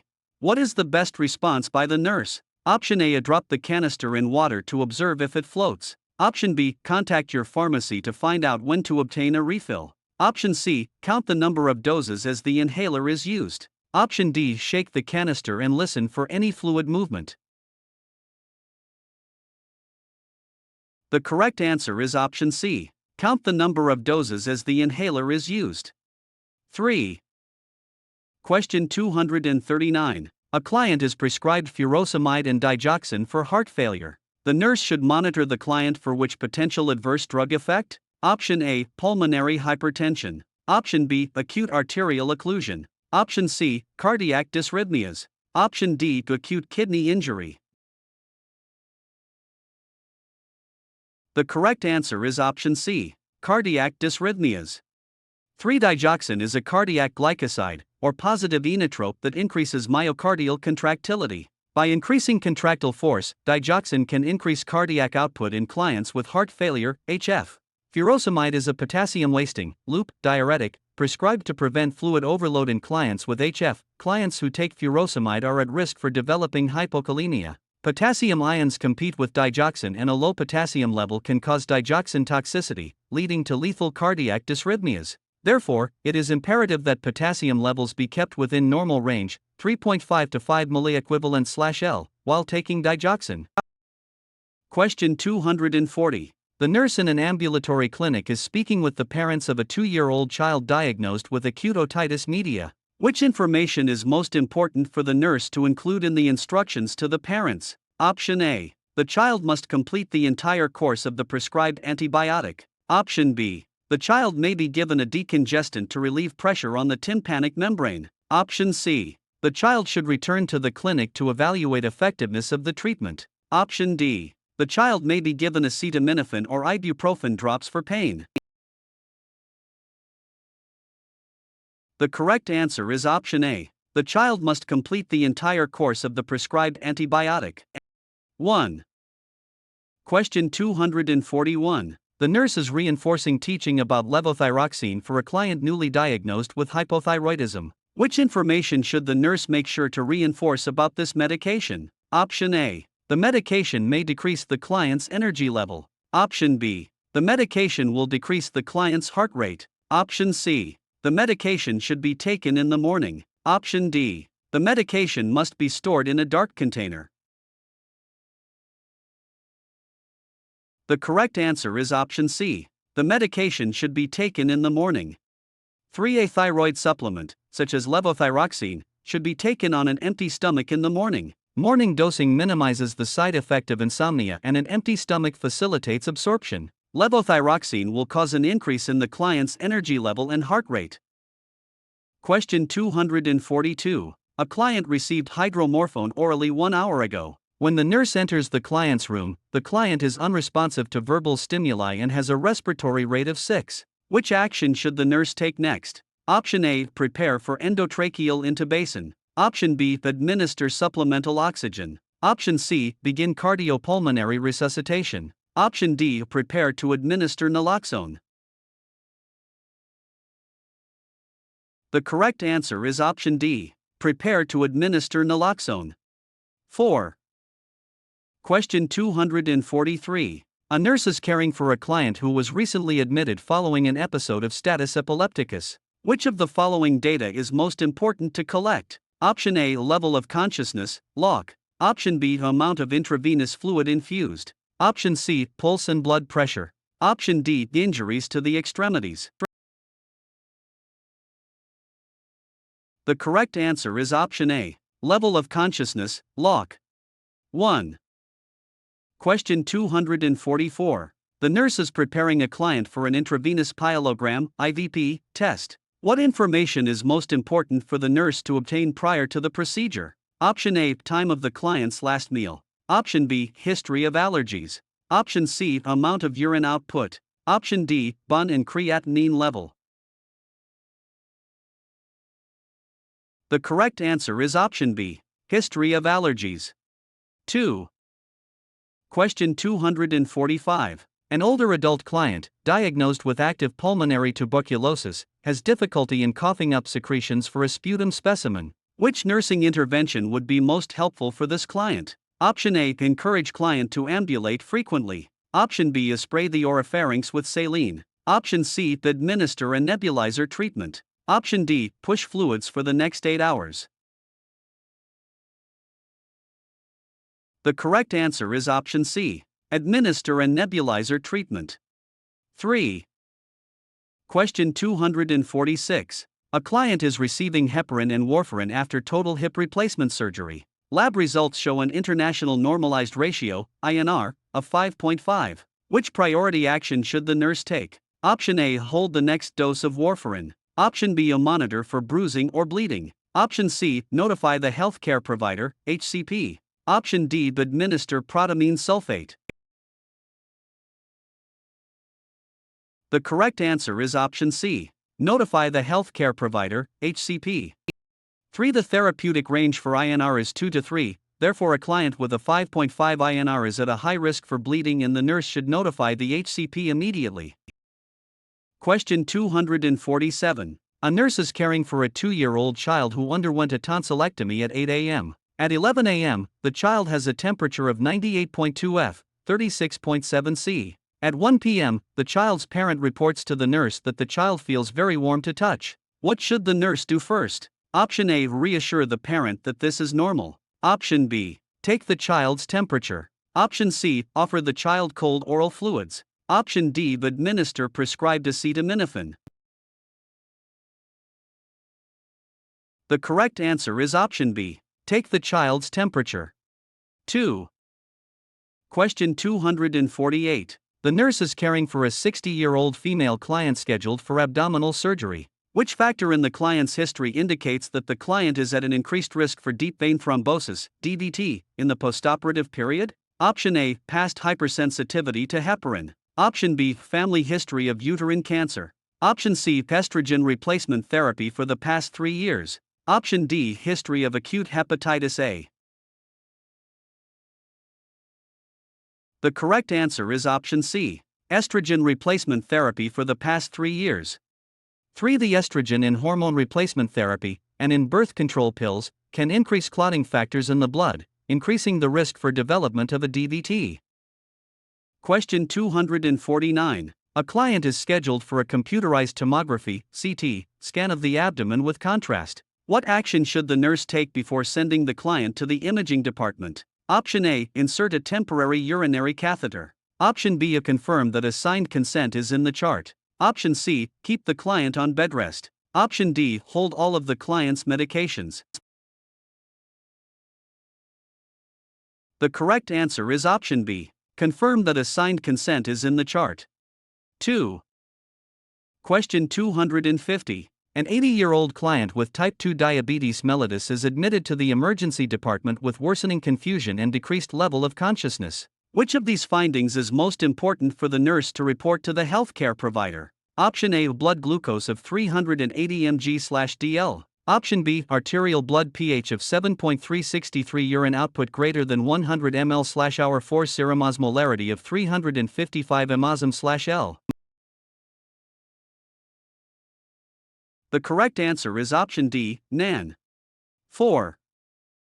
Question 251. The nurse is monitoring a 45-year-old client who just underwent a cardioversion for dysrhythmias. The client's respirations are 12 per minute. Which action should the nurse take next? Option A. Measure the client's oxygen saturation. Option B. Ask another nurse to verify the respiratory rate. Option C. Notify the healthcare provider, HCP. Option D. Continue to monitor the client. The correct answer is option D. Continue to monitor the client. For normal respirations range from 12 to 20 per minute, respirations of 8 or less per minute would be a cause for concern.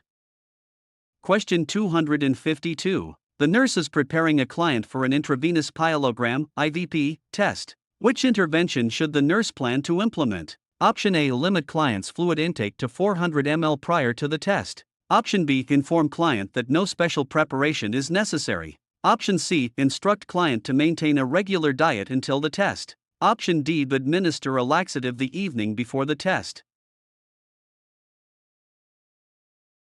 The correct answer is option D. Administer a laxative the evening before the test. For it is important for the large intestine to be clear of stool to allow full visualization of the kidney, bladder, and ureters. Question 253. The nurse is preparing to suction a client's tracheostomy. What action should the nurse take to prevent hypoxia during the procedure? Option A. Explain procedure to client. Option B. Monitor heart rate during suctioning. Option C. Use sterile technique. Option D. Provide pre-oxygenation to the client. The correct answer is option D. Provide pre-oxygenation to the client. 4. Question 254. The nurse is caring for a comatose client. To prevent keratitis, moisturizing ointment should be prescribed for which body site? Option A. Lower eyelids. Option B. External ear canal. Option C. Fingernails and toenails. Option D. Perianal area.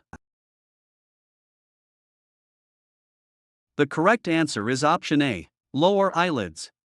Unconscious or comatose clients are often unable to close their eyes or do not have a functioning blink reflex. When the eye remains open for a prolonged time, the cornea will dry out, causing irritation or ulceration.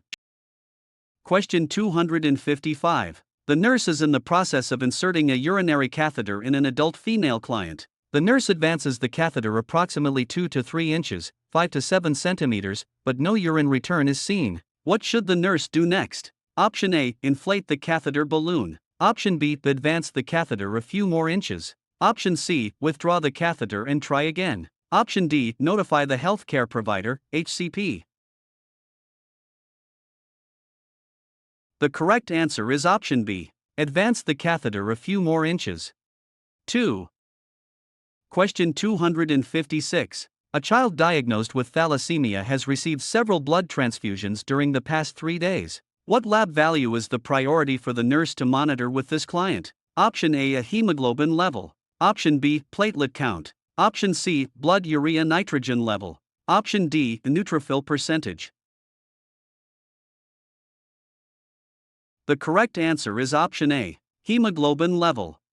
1A normal hemoglobin range for children is approximately 11 to 13 gm/dl.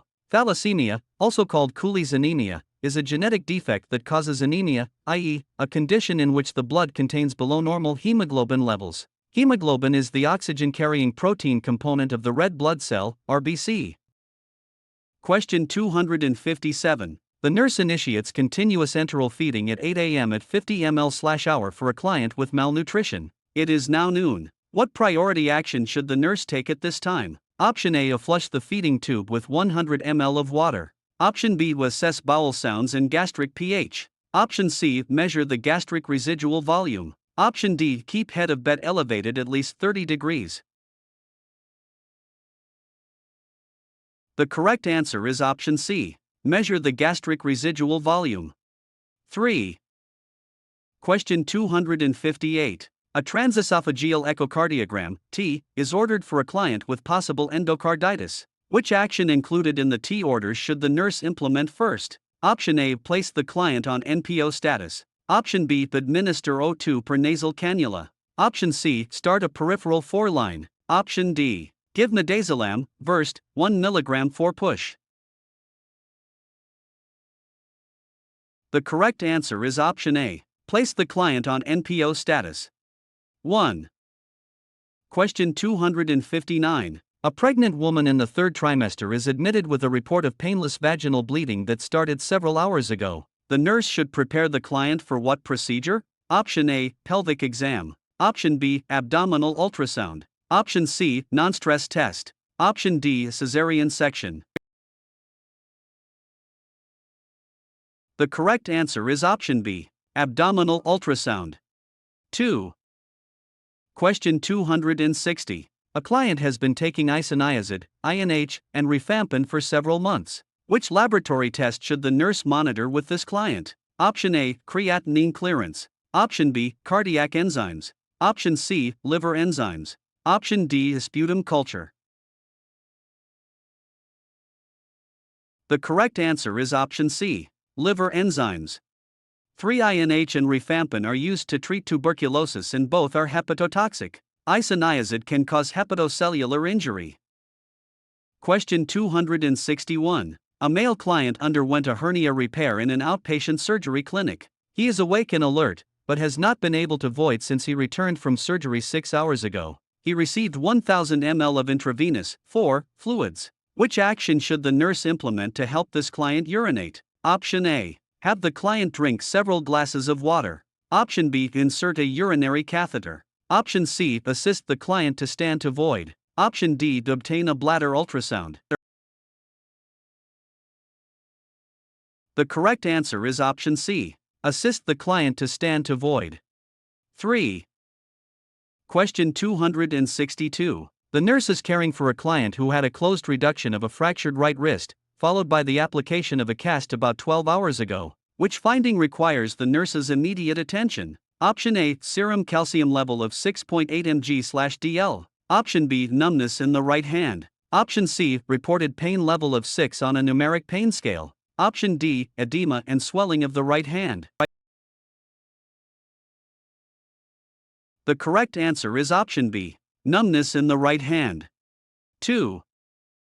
Question 263. A nurse is caring for a client who had a cholecystectomy with common bile duct exploration and placement of a T-tube 24 hours ago. The nurse observes large amounts of bilious drainage from the T-tube. Which action should the nurse take? Option A, administer pain medication. Option B, clamp the T-tube for 2 hours. Option C, continue to monitor the drainage. Option D, lower the head of the bed. The correct answer is option C, continue to monitor the drainage. 3. Question 264. The nurse is evaluating a client who was admitted for a small bowel obstruction and dehydration. Which observation by the nurse would indicate that the dehydration is improving? Option A, the client has normal active bowel sounds. Option B, the client voided 300 ml of urine in the past 2 hours. Option C, the client denies any nausea or vomiting. Option D, The client reports the passing of flatus.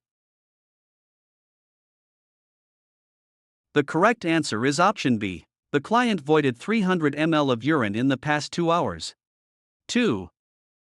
Question 265. A client is admitted to the telemetry unit with syncope due to sinus bradycardia. Which intervention should the nurse include in the client's plan of care? Option A. Maintain the client on bed rest. Option B. Administer a stool softener daily. Option C. Implement seizure precautions. Option D. Discuss the client's wishes for organ donation. The correct answer is option Nan. Question 266. A client is admitted to the telemetry unit with syncope due to sinus bradycardia. Which intervention should the nurse include in the client's plan of care? Option A. Maintain the client on bed rest. Option B. Administer a stool softener daily. Option C. Implement seizure precautions. Option D. Discuss the client's wishes for organ donation. The correct answer is option B. Administer a stool softener daily. 2. To avoid a vasovagal response, i.e., the slowing of the heart rate caused by bearing down when trying to defecate, and the risk for another syncopal episode, it is important to ensure that the client's bowel movements are soft and easily expelled. The client should also be instructed to avoid holding their breath or bearing down, Valsalva maneuver. Question 267. A client diagnosed with iron deficiency anemia is prescribed ferrous sulfate suspension orally. Which instruction would be most appropriate for the nurse to give to the client regarding this medication? Option A. You should use a straw when taking this medication. Option B. Taking this medication will turn your urine dark orange in color. Option C. The diarrhea is a common side effect when taking this medication. Option D. You should take the medication with food to enhance absorption. The correct answer is option A. You should use a straw when taking this medication. 1. Because liquid iron can stain the teeth, the most appropriate instruction is to use a straw. Question 268. The nurse is caring for a client with a diagnosis of pericarditis. The unlicensed assistive person reports to the nurse that the client's last set of vital signs were blood pressure of 84/40 millimeters Hg, respiratory rate of 28 breaths/minute, heart rate of 112, and the client seemed short of breath. The nurse examines the client and also notes the presence of jugular vein distension. What should the nurse do next? Option A. Administer the prescribed metoprolol. Option B. Notify the healthcare provider. Option C. Place the client on nothing by mouth status. Option D. Obtain a 12-lead electrocardiogram. The correct answer is option B. Notify the healthcare provider. 2. Risk for cardiac tamponade due to jugular vein distension. Question 269. A client is admitted to the cardiology unit for treatment for recurrent supraventricular tachycardia. Which observation by the nurse would best indicate that the client's condition can be considered hemodynamically stable? Option A. The client denies any chest pain and capillary refill is less than 3 seconds. Option B. The client's blood pressure is 88/40 millimeters Hg. Option C. The client's pulse oximeter reads 91% on 3 liters nasal cannula. Option D. The client's cardiac monitor shows a heart rate of 170 beats per minute. The correct answer is option A. The client denies any chest pain and capillary refill is less than 3 seconds. 1. Question 270. A client with a history of chronic alcohol use disorder is admitted to the inpatient unit with a serum magnesium level of 1.0 milliequivalent/L. Which intervention should the nurse implement first? Option A. Assess the client's deep tendon reflexes. Option B. Order the client a meal with foods high in magnesium. Option C. Obtain the client's heart rate and oxygen saturation. Option D. Place the client on fall risk and seizure precautions. The correct answer is option C. Obtain the client's heart rate and oxygen saturation. 3. Question 271. The nurse administered furosemide to a client with acute pulmonary edema. Which observation by the nurse would indicate that the client is experiencing an adverse side effect of the medication? Option A. The client exhibits exertional dyspnea with walking. Option B. The client reports muscle cramps in both legs. Option C. The client's blood pressure is 104/60 mmHg. Option D. The client's weight decreased by 2 pounds in 2 days. The correct answer is option B. The client reports muscle cramps in both legs. 2 muscle cramps and spasms while receiving diuretic therapy could indicate hypokalemia, an adverse drug effect of furosemide because this is a potassium-wasting diuretic. Question 272. The nurse is caring for a client admitted with sickle cell crisis. Which medication is the drug of choice for pain management with this client? Option A, imeperidine. Option B, ibuprofen. Option C, acetaminophen. Option D, hydromorphone. The correct answer is option D, hydromorphone. 4. Question 273. The nurse is assisting in developing a plan of care for a client who is on complete bed rest due to a spinal cord injury. Which intervention is most important for the nurse to include? Option A, apply pneumatic compression devices to both legs. Option B, turn and reposition the client every shift. Option C, insert an indwelling urinary catheter. Option D, administer a daily enema. The correct answer is option A. Apply pneumatic compression devices to both legs. 1. Question 274. The nurse is caring for a client with a dry chest tube drainage system due to a left tension pneumothorax. 2 hours ago, the health care provider, HCP, changed the chest tube prescription to water seal only. When entering the client's room, the nurse finds the client to be short of breath, tachypneic, and with an oxygen saturation, SpO2, of 84%. On auscultation, the nurse notes absent breath sounds to the left upper lobe. What action should the nurse take first? Option A, apply oxygen via nasal cannula. Option B, document all interventions in the client's medical record. Option C, notify the appropriate HCP. Option D, request a chest X-ray. The correct answer is option A. Apply oxygen via nasal cannula. 1. Question 275. A client has been diagnosed with emphysema. Which intervention should the nurse implement when caring for this client? Option A, inquire if the client has a power of attorney for healthcare. Option B, reassure the client that the lung damage is usually reversible. Option C, schedule a lung cancer screening for the client. Option D, assist the client with enrolling in a smoking cessation program. The correct answer is option D. Assist the client with enrolling in a smoking cessation program. 4.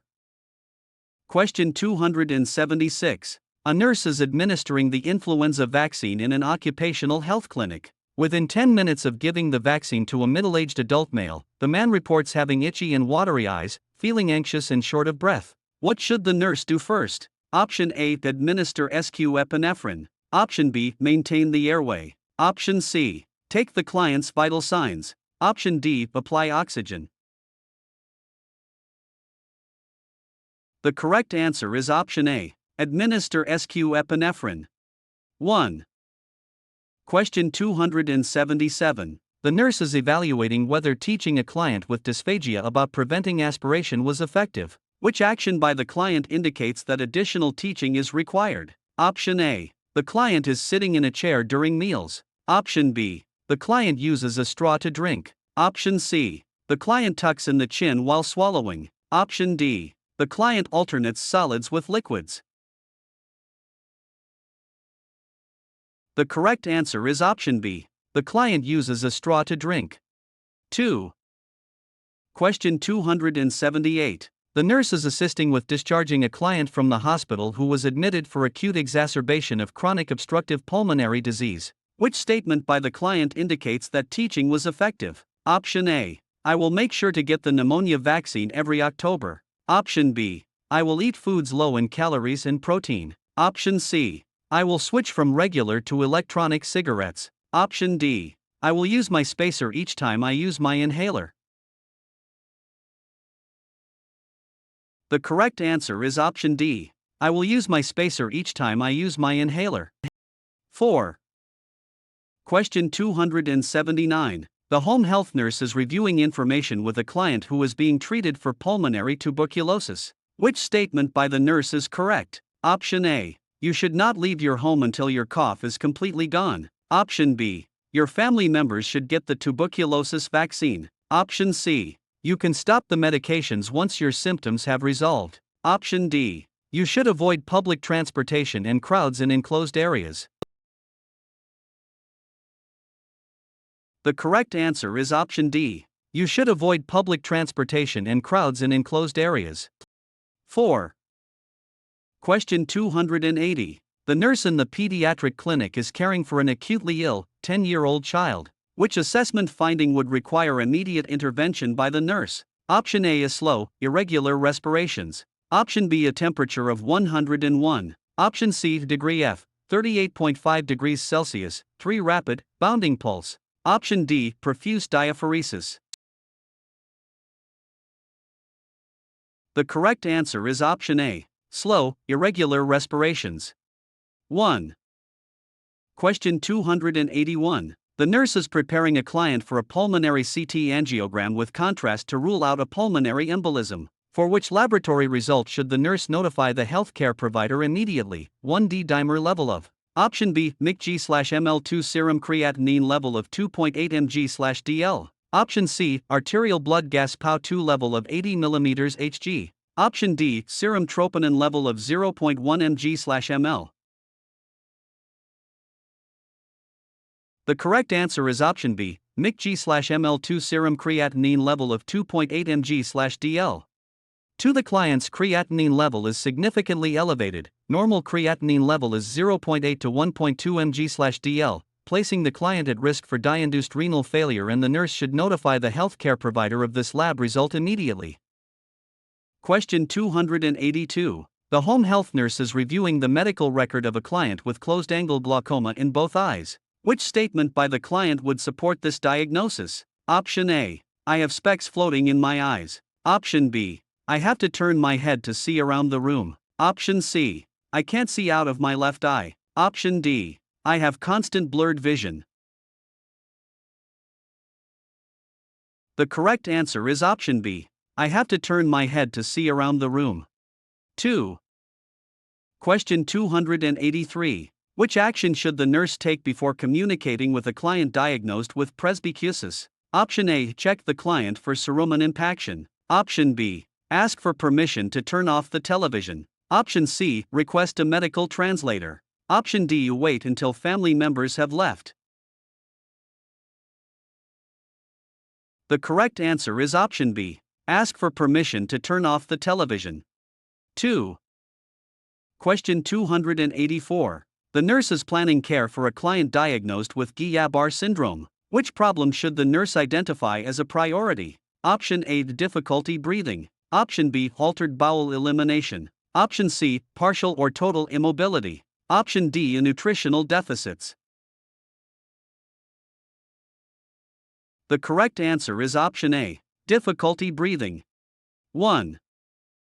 Question 285. The nurse is providing care to an 80-year-old client with the diagnosis of advanced Parkinson's disease. The nurse should know that the greatest risk to the client is related to which finding? Option A. Difficulties with reading and seeing at night. Option B. Extreme weakness in the lower extremities. Option C. Drooling and coughing when eating. Option D. Dizziness and syncopal episodes.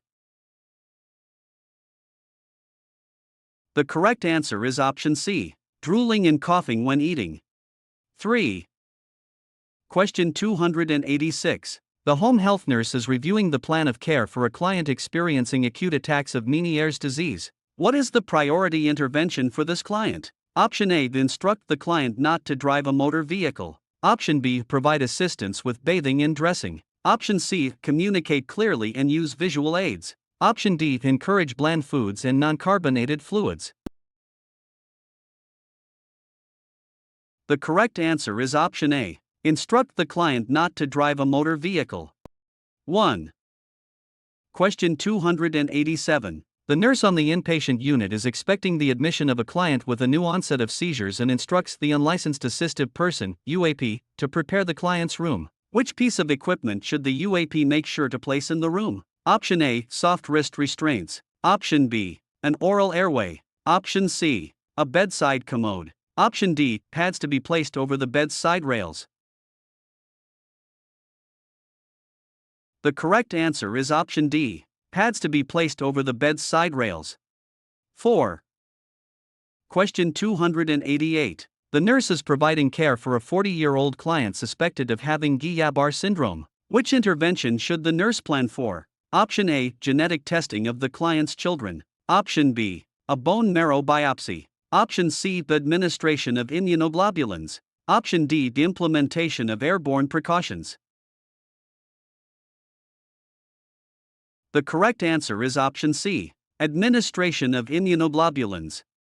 3 intravenous immunoglobulins, 4Ig, are used to treat Guillain-Barré in the early phase. They are believed to interfere with antigen presentation and help to modulate the body's immune response.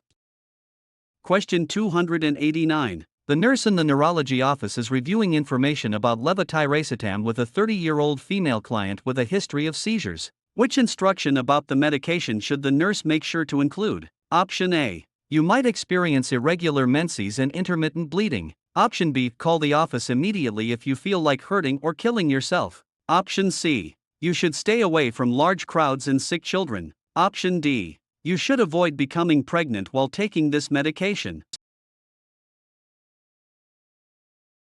The correct answer is option B. Call the office immediately if you feel like hurting or killing yourself. 2. Levetiracetam is an anticonvulsant medication used to prevent seizures. One of the significant side effects is behavioral changes and suicidal ideations. Question 290. The nurse is performing a home visit for an older adult client with Alzheimer's disease. Which of the following observations should be a priority for the nurse to address? Option A, good lighting in the stairwell. Option B, throw rugs on the kitchen floor. Option C, lamps plugged directly into wall outlets. Option D, handrails in the bathtub. The correct answer is option B, throw rugs on the kitchen floor. 2.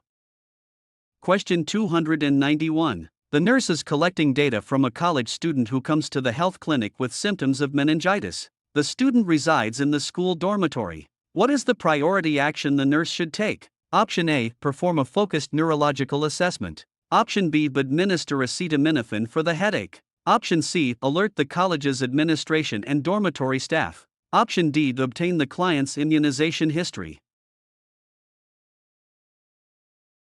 The correct answer is option C, alert the college's administration and dormitory staff. 3. Question 292. The clinic nurse is following up with a client who was seen a few days ago for trigeminal neuralgia. Which action by the client indicates an understanding of how to manage the condition? Option A, takes an analgesic after performing household chores. Option B, keeps the environment at a moderate temperature and free from drafts. Option C, eats a bowl of hot, steaming soup every day for lunch. Option D, performs vigorous brushing of teeth twice per day. The correct answer is option B, keeps the environment at a moderate temperature and free from drafts. 2. Trigeminal neuralgia is a disruption in the cranial nerve and causes sudden, severe, brief stabbing pain. Keeping the environment at a moderate temperature and free from drafts can reduce the risk of triggering an acute attack. Question 293. The nurse is caring for a client who has a history of peptic ulcer disease. The nurse notes the abdomen is rigid and the client complains of severe pain with palpation. What is the priority action by the nurse? Option A, record the findings in the client's record. Option B, ask the client about dietary habits. Option C, notify the healthcare provider of the findings. Option D, review the client's record for NSAID use. The correct answer is option C, notify the healthcare provider of the findings. 3. Question 294. The nurse in the primary care office is reviewing after-visit instructions with a client who was recently diagnosed with gastroesophageal reflux disease, GERD. Which action should the client implement to decrease the symptoms associated with GERD? Option A, increase oral fluid intake to 4 liters a day. Option B, avoid caffeinated and carbonated beverages. Option C, eliminate dairy products from the diet. Option D, limit foods high in fiber. The correct answer is option B, avoid caffeinated and carbonated beverages. 2. Question 295. The nurse is educating a group of individuals about how to prevent hepatitis B and C. Which statement by the nurse would best describe prevention of these two diseases? Option A, You can eat fresh fruit picked from the tree without the need to wash. Option B. You should use protection when engaging in sexual intercourse. Option C. You should talk to your healthcare provider when traveling internationally. Option D. You can receive a yearly vaccination to prevent the diseases. The correct answer is option B. You should use protection when engaging in sexual intercourse. 2. Question 296. The nurse is reinforcing teaching with a client regarding their diagnosis of hepatic encephalopathy. Which statement by the client indicates that additional teaching is needed? Option A. I will brush my teeth with a soft toothbrush to avoid bleeding gums. Option B. I will eat enough protein and calories to stay healthy. Option C. I will stop taking ibuprofen for my knee and back pain. Option D. I will stop taking my lactulose when I have more than one loose stool. The correct answer is option D. I will stop taking my lactulose when I have more than one loose stool. 4. Question 297. Which discharge instruction should the nurse make sure to include for a client with chronic pancreatitis? Option A. Make sure to eat a low-fat, high-fiber diet. Option B. Try to reduce smoking cigarettes to half a pack per day. Option C. Limit alcohol intake to 1 drink a day. Option D. Take the prescribed pancreatic enzymes on an empty stomach. The correct answer is option A. Make sure to eat a low-fat, high-fiber diet. 1. Question 298. The nurse is assisting in developing his plan of care for a postoperative client following a radical left mastectomy. Which nursing problem should be the priority for this client? Option A. Risk of infection of the surgical site. Option B. Anxiety related to the cancer diagnosis. Option C. Acute pain related to the surgery. Option D. Impaired left arm circulation, lymphedema. The correct answer is option C. Acute pain related to the surgery. 3.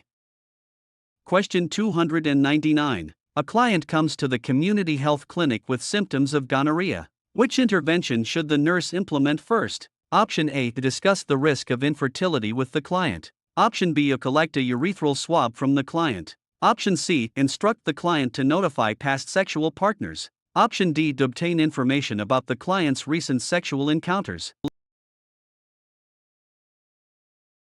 The correct answer is option D. Obtain information about the client's recent sexual encounters. 4.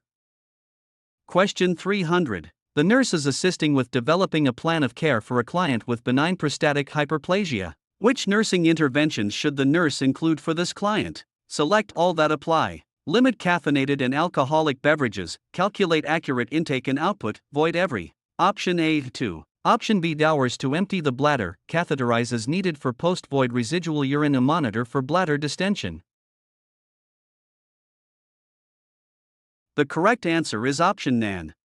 Limit caffeine, catheterize as needed, monitor. Question 301. A nurse is caring for a client with continuous bladder irrigation, CBI, following a transurethral resection of the prostate. Which finding would indicate the need for the nurse to increase the flow of the CBI? Option A. Bladder spasms. Option B. Pain at the catheter insertion site. Option C. Temperature of 99.8 degrees Fahrenheit. Option D. Blood clots in the catheter tubing. The correct answer is option D. Blood clots in the catheter tubing. 4. Question 302. A 68-year-old, postmenopausal, female client has been prescribed tamoxifen for breast cancer with bone metastases. The nurse should reinforce teaching about which potential adverse drug effect? Option A. Stroke-like symptoms. Option B. Seizures. Option C. Symptoms of hypocalcemia. Option D. Insomnia. The correct answer is option A. Stroke-like symptoms. 1. Tamoxifen is an antineoplastic drug, commonly prescribed for clients with breast cancer or for clients who are at high risk for developing breast cancer. The most common adverse drug effects, AIDS, are hot flashes, fluid retention, vaginal discharge, nausea, vomiting, and menstrual irregularities. In women with bone metastases, tamoxifen may cause transient hypercalcemia. Because of its estrogen agonist actions, tamoxifen poses a small risk of thromboembolic events, including deep vein thrombosis, pulmonary embolism, and stroke. Question 303. The school nurse is teaching a group of teenagers about the prevention of sexually transmitted infections, STIs. Which statement by one of the students indicates an understanding of the teaching? Option A. Wearing a condom will eliminate any risk of contracting an STI. Option B. There are vaccines available that will prevent the majority of STIs. Option C. Being on birth control will prevent getting an STI. Option D. Having multiple sexual partners puts me at a higher risk for an STI. The correct answer is option D. Having multiple sexual partners puts me at a higher risk for an STI. 4. Question 304. The nurse is reinforcing teaching with a client who has recurrent kidney stones. Which statement by the client would indicate that further teaching is needed? Option A. I will follow a low-calcium diet and avoid dairy products. Option B. I will contact my healthcare provider if I am having difficulty urinating. Option C. I will monitor the color of my urine. Option D. I will make sure I drink plenty of water throughout the day. The correct answer is option A. I will follow a low-calcium diet and avoid dairy products. 1. Question 305. A client with benign prostatic hypertrophy has been prescribed tamsulosin. Which statement by the nurse describes how this medication works? Option A. This drug will eliminate your nocturia. Option B. This medication will improve the flow of urine. Option C. Your libido will increase with this medication. Option D. This medication will shrink your enlarged prostate gland. The correct answer is option B. This medication will improve the flow of urine. 2. Question 306. The nurse in the outpatient clinic is assisting in the admission of a client scheduled for a prostatectomy this morning. Which statement by the client should be of greatest concern to the nurse? Option A. I am feeling nervous about the procedure. Option B. I have not had anything to eat since 9 p.m. last night. Option C. I have had an allergic reaction to an antibiotic before. Option D. I have not had to urinate since yesterday evening. The correct answer is option D. I have not had to urinate since yesterday evening. 4. Question 307. The nurse in the emergency department is admitting a client with a reduced level of consciousness due to severe hypothyroidism. Which interventions should the nurse implement first? Option A. Implement warming blankets as indicated. Option B. Orient the patient to person, time and place. Option C. Monitor O2 saturation and provide supplemental oxygen. Option D. Administer propranolol as prescribed. The correct answer is option C. Monitor O2 saturation and provide supplemental oxygen. 3.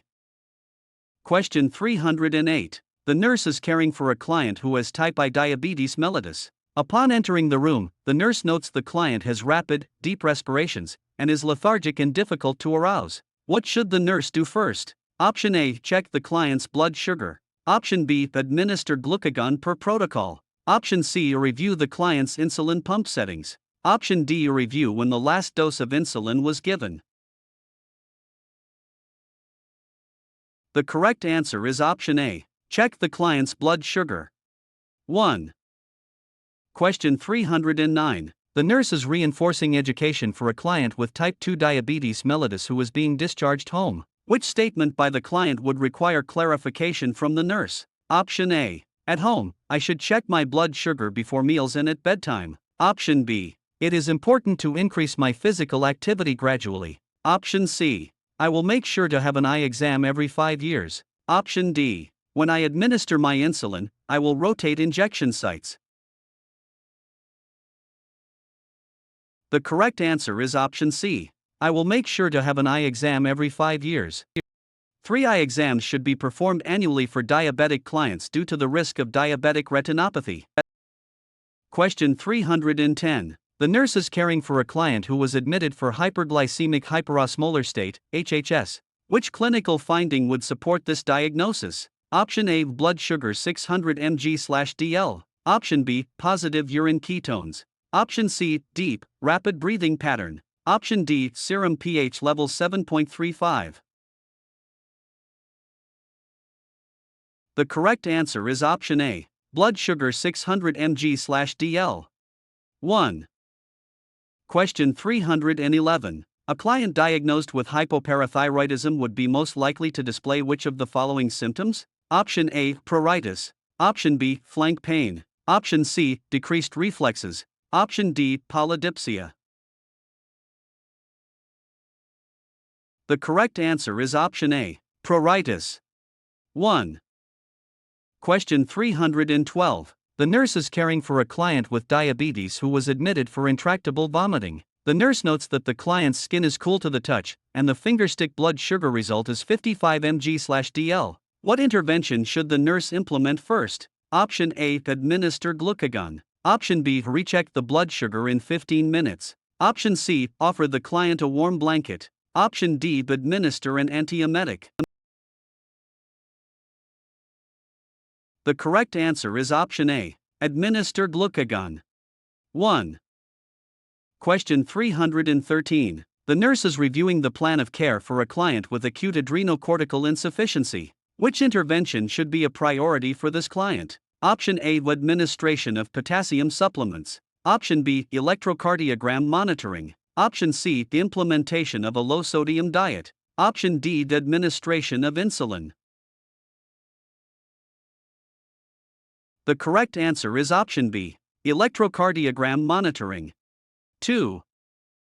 Question 314. The nurse understands that the prescribed levothyroxine is effective when the client with hypothyroidism makes which statement? Option A, I still feel lethargic and fatigued. Option B, I have been having daily, formed bowel movements. Option C, I have to change my sheets in the morning because I sweat a lot at night. Option D, I was reprimanded at work after becoming angry with my boss. The correct answer is option B, I have been having daily, formed bowel movements. 2. Question 315. The nurse in the outpatient clinic is following up on a client with a fractured arm. The client's arm was placed in a cast 4 hours ago. The client states, my fingers are tingling and feel cold.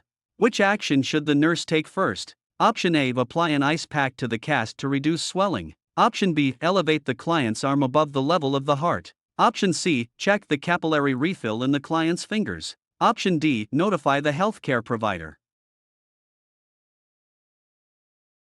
The correct answer is option C, check the capillary refill in the client's fingers.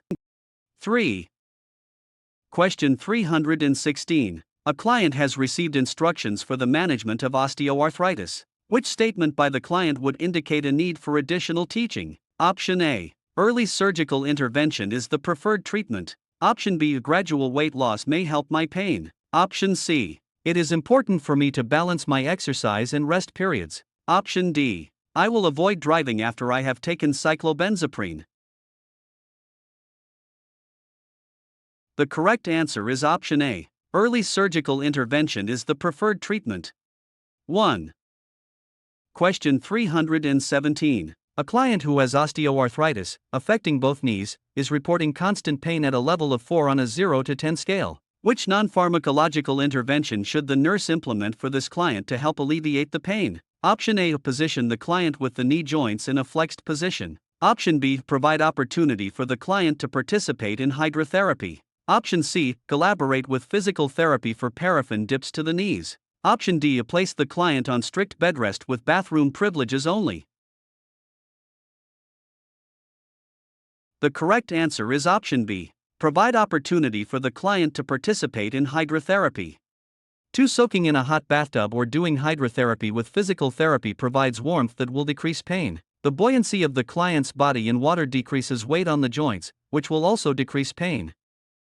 Question 318. The nurse in the urgent care clinic is reinforcing teaching for a client who is being discharged with a new cast on the left arm due to a spiral fracture. Which statement indicates that the client correctly understands how to care for the cast? Option A, I will avoid using ice the first 24 hours that my cast is on. Option B, a moderate amount of daily drainage from my cast is expected. Option C, I will notify my healthcare provider if my hand becomes pale. Option D, I should be able to fit 3 fingers between the cast and my skin. The correct answer is option C, I will notify my healthcare provider if my hand becomes pale. 3. Question 319. The nurse is caring for a client who is experiencing an acute gout attack. Which action should the nurse implement? Option A. Monitor liver enzymes. Option B. Provide a high-protein diet. Option C. Restrict sodium intake. Option D. Administer indomethacin. The correct answer is option D. Administer indomethacin. For the nurse should administer a nonsteroidal anti-inflammatory medication such as indomethacin to help decrease pain and inflammation. Question 320. The nurse is reinforcing teaching regarding the use of methotrexate with a female client who has systemic lupus erythematosus. Which statement by the client indicates an understanding of the teaching? Option A. I should not use contraception that contains estrogen. Option B. I will avoid interacting with people in large crowds. Option C. Lab work won't be necessary while I take this medication. Option D. I will not take any vitamin that contains folic acid. The correct answer is option B. I will avoid interacting with people in large crowds. 2-methotrexate is an immunosuppressant medication that is used to treat systemic lupus erythematosus, SLE. Due to immunosuppression, clients taking methotrexate should avoid large crowds of people to prevent becoming ill. Methotrexate should be taken with folic acid to decrease gastrointestinal and hepatic toxicity. Clients who are taking this medication should have a complete blood count test done regularly to monitor for decreased white blood cells and platelets, which can indicate bone marrow suppression. Methotrexate is teratogenic, therefore, pregnancy should be avoided while taking this medication. Question 321. The nurse is caring for a client with osteoporosis who has been prescribed alendronate. When providing care, which intervention would be a priority? Option A. Notify the healthcare provider if the client reports jaw pain. Option B. Monitor the client's serum calcium levels. Option C. Encourage the client to increase their intake of vitamin D. Option D. Administer the alendronate 30 to 60 minutes before the client eats. The correct answer is option A. Notify the healthcare provider if the client reports jaw pain. 1. Question 322. The nurse observes an unlicensed assistive person, UAP, providing care to a client who had a total hip arthroplasty 24 hours ago. Which action by the UAP would require the nurse to intervene immediately? Option A. Placing non-slip footwear on the client prior to ambulation. Option B. Placing a raised toilet seat in the client's bathroom. Option C. Standing by the client's non-operative side during ambulation. Option D. Reminding the client not to cross their legs. The correct answer is option C. Standing by the client's non-operative side during ambulation. 3. When assisting the client during ambulation following a total hip arthroplasty, the UAP should stand on the operative side, i.e., the side of the surgery, to help provide support to the client because that is the client's weaker side. Question 323. The home health care nurse is caring for a client who has epilepsy. While the nurse is providing care, the client has a seizure. Which intervention would be most appropriate to prevent an injury to the client? Option A. Loosening clothing around the waist. Option B. Asking the client to state where they are. Option C. Lowering the client to the ground. Option D. Placing a pillow under the client's head. The correct answer is option C. Lowering the client to the ground. 3. Question 324. The nurse is participating in a disaster simulation that involves a school bus accident. The nurse is assigned to care for the following 4 clients in a rural hospital's emergency department. Which client should the nurse see first? Option A. The client with a penetrating abdominal wound. Option B. The client with multiple facial abrasions. Option C. The client with an open humerus fracture. Option D. The client with a 3rd-degree burn to the arm. The correct answer is option A. The client with a penetrating abdominal wound. 1. Question 325. A client with a known large abdominal aortic aneurysm develops a sudden change in level of consciousness and tachycardia. The client's blood pressure is 72/48. What should the nurse do first? Option A. Activate the hospital's emergency response team. Option B. Page the client's healthcare provider. Option C. Conduct a complete head-to-toe physical assessment. Option D. To obtain a 12-lead electrocardiogram. The correct answer is option A. Activate the hospital's emergency response team. 1.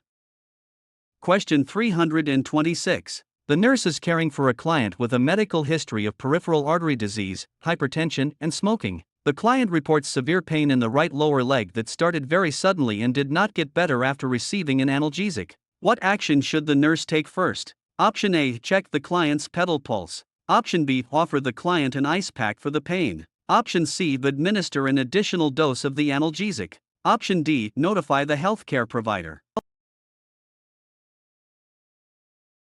The correct answer is option A. Check the client's pedal pulse. 1. Question 327. A client presents to the emergency department with a prolonged asthma attack that did not resolve after the client used a metered-dosed inhaler at home. Which medication should the nurse plan to administer first for this client? Option A. Oral prednisone. Option B. A fluticasone inhaler. Option C. Intravenous azithromycin. Option D. A nebulized albuterol. The correct answer is option D. Nebulized albuterol. 4. Question 328. The nurse on a postpartum nursing unit is receiving report about a client who had a normal spontaneous vaginal delivery the night before. The client has been passing golf ball-sized clots on her peri pad for the last few hours. The client's most recent blood pressure is 88/56, and her heart rate is 118. The nurse enters the client's room and notices blood oozing from her intravenous insertion site. Which action should the nurse take first? Option A. Notify the client's healthcare provider. Option B. Palpate and massage the client's uterus. Option C. Perform pericare and change the client's peripad. Option D. Encourage breastfeeding to promote uterine contractions. The correct answer is option A. Notify the client's healthcare provider. 1. Question 329. The nurse is reviewing vital signs documented in the electronic health record for a group of clients. Based on this data, which client should the nurse see first? Option A. A client diagnosed with heart failure who has a SPO. Option B. Of 82%. A client diagnosed with mitral valve insufficiency who has a blood pressure of 152/88. Option C. A client diagnosed with infective endocarditis who has a temperature of 101.8 degrees Fahrenheit 39 degrees Celsius. Option D. A client diagnosed with atrial fibrillation who has a heart rate of 110 beats per minute. The correct answer is option A. A client diagnosed with heart failure who has a SPO. 1. Question 330. The off-duty nurse witnesses a motor vehicle accident and is concerned that the driver of the automobile may be injured. What should the nurse do first? Option A. Consider scene safety to prevent further injury. Option B. Check the driver's respiratory rate. Option C. Check the driver's pulse. Option D. Minimize movement of the driver's cervical spine.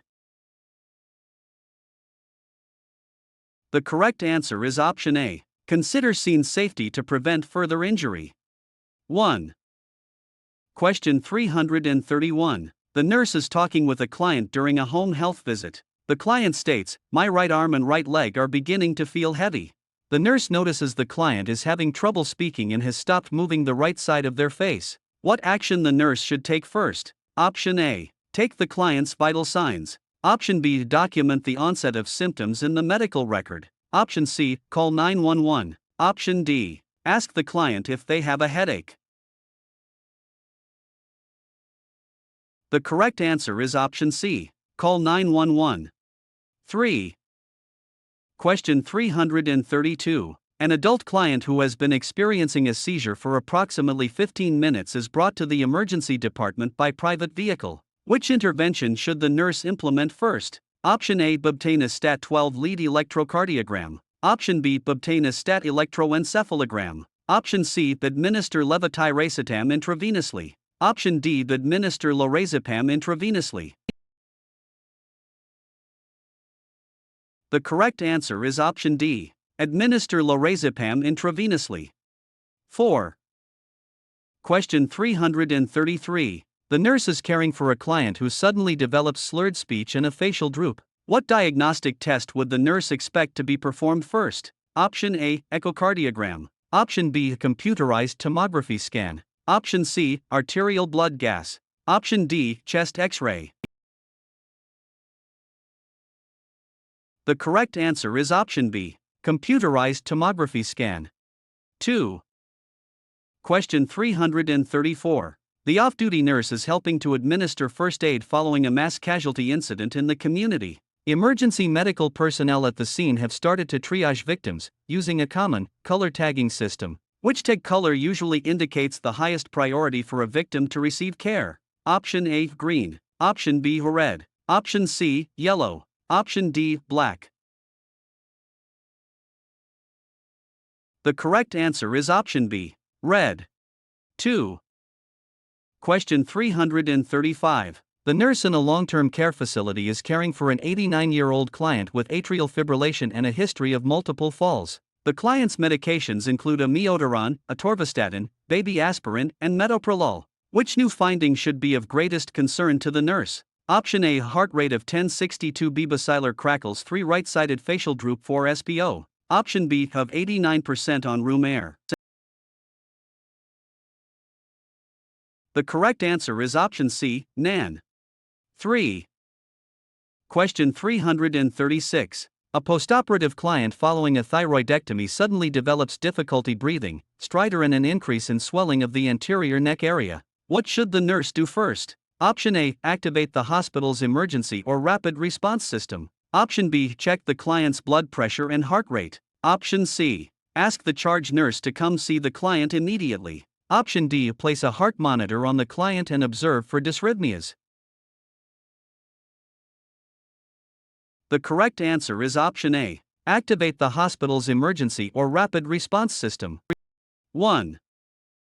Question 337. The nurse is reviewing discharge instructions with a client who has been prescribed ciprofloxacin following a minor burn injury. Which statement by the client requires additional teaching? Option A, I can take ibuprofen for the pain related to this burn. Option B, after healing, I should have no scarring from this burn. Option C, I will not take ciprofloxacin prior to sun exposure. Option D, I will protect my skin from the sun with sunscreen and clothing.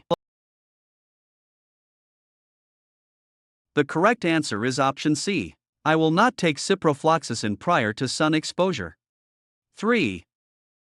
Question 338. The home health nurse is visiting a client who has peripheral artery disease. It is wintertime and cold outside. While observing the client getting dressed, which clothing choice by the client should the nurse question? Option A, 2 pairs of cotton socks. Option B, a fleece hat with ear protection. Option C, wind protecting pants and jacket. Option D, a polyester fleece inner layer.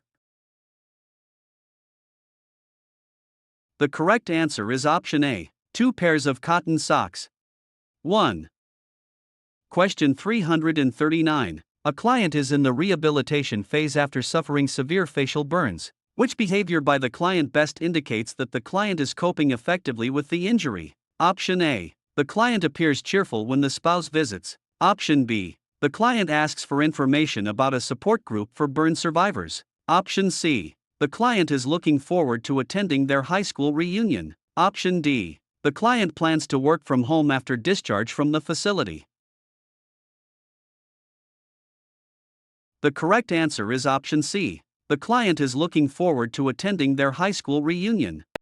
3. Question 340. The nurse is caring for a client who suffered second-degree burns over 50% of their body.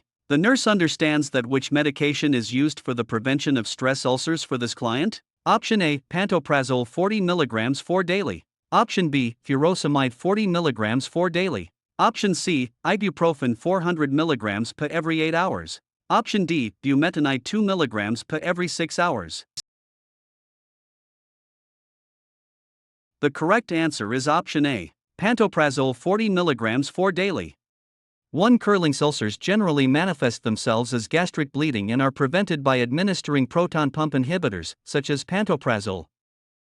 Question 341. The home health nurse is visiting an older adult client who recently moved to this community from a much colder climate. The nurse provides the client with instructions on how to prevent a heat stroke. Which statement by the client indicates that additional teaching is needed? Option A. I will not take my diuretic on days that I exercise. Option B. I will increase my fluid intake if I develop cramps when exercising. Option C. I will wear loose clothing and a hat when I walk my dog. Option D. I will take my morning jog early in the morning when it is cool outside.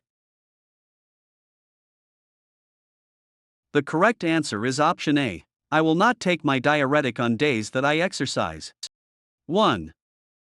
Question 342. A client has received instructions about the management of their chronic dermatitis. Which action by the client indicates an understanding of the instructions? Option A. The client applies topical corticosteroids as prescribed. Option B. The client applies warm compresses to relieve itching. Option C. The client avoids use of antihistamines when a flare-up occurs. Option D. The client avoids itching and scratching the affected area.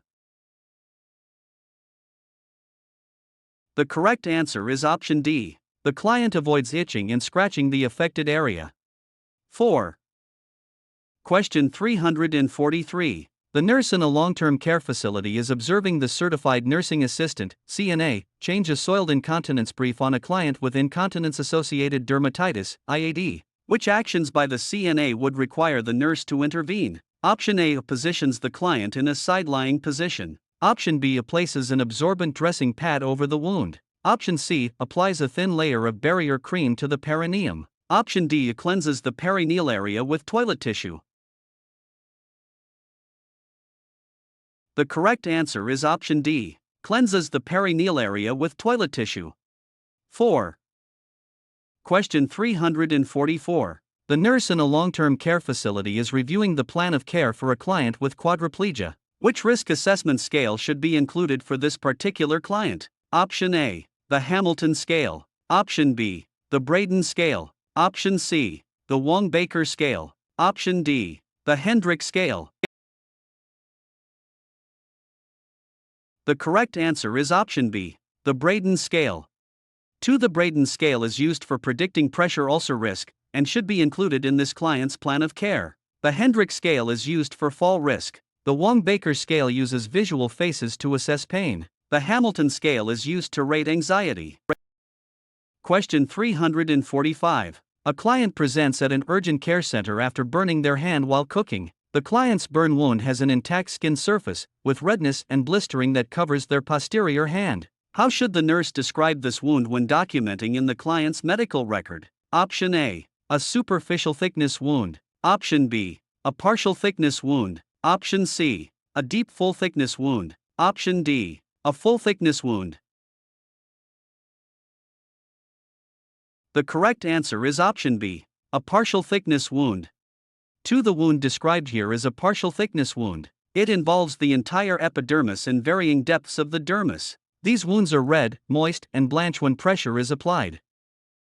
Question 346. The nurse is caring for a client with a large wound. In order to promote healing, what is the most appropriate meal selection for this client? Option A. Turkey, spinach, and orange juice. Option B. A green salad, apple, and ice cream. Option C. Pasta, broccoli, and fat-free milk. Option D. A chicken breast, potatoes, and gelatin. The correct answer is option A. Turkey, spinach, and orange juice. 1. Protein, vitamins A and C and zinc promote wound healing and immune system functioning. Question 347. A client has herpes simplex I with visible cold sores on the lips. Which intervention is most important for the client to implement to prevent spreading the infection? Option A. Take antiviral medication as prescribed. Option B. Wash hands frequently. Option C. Avoid sharing towels. Option D. Do not scratch the affected area. The correct answer is option C. Avoid sharing towels. 3.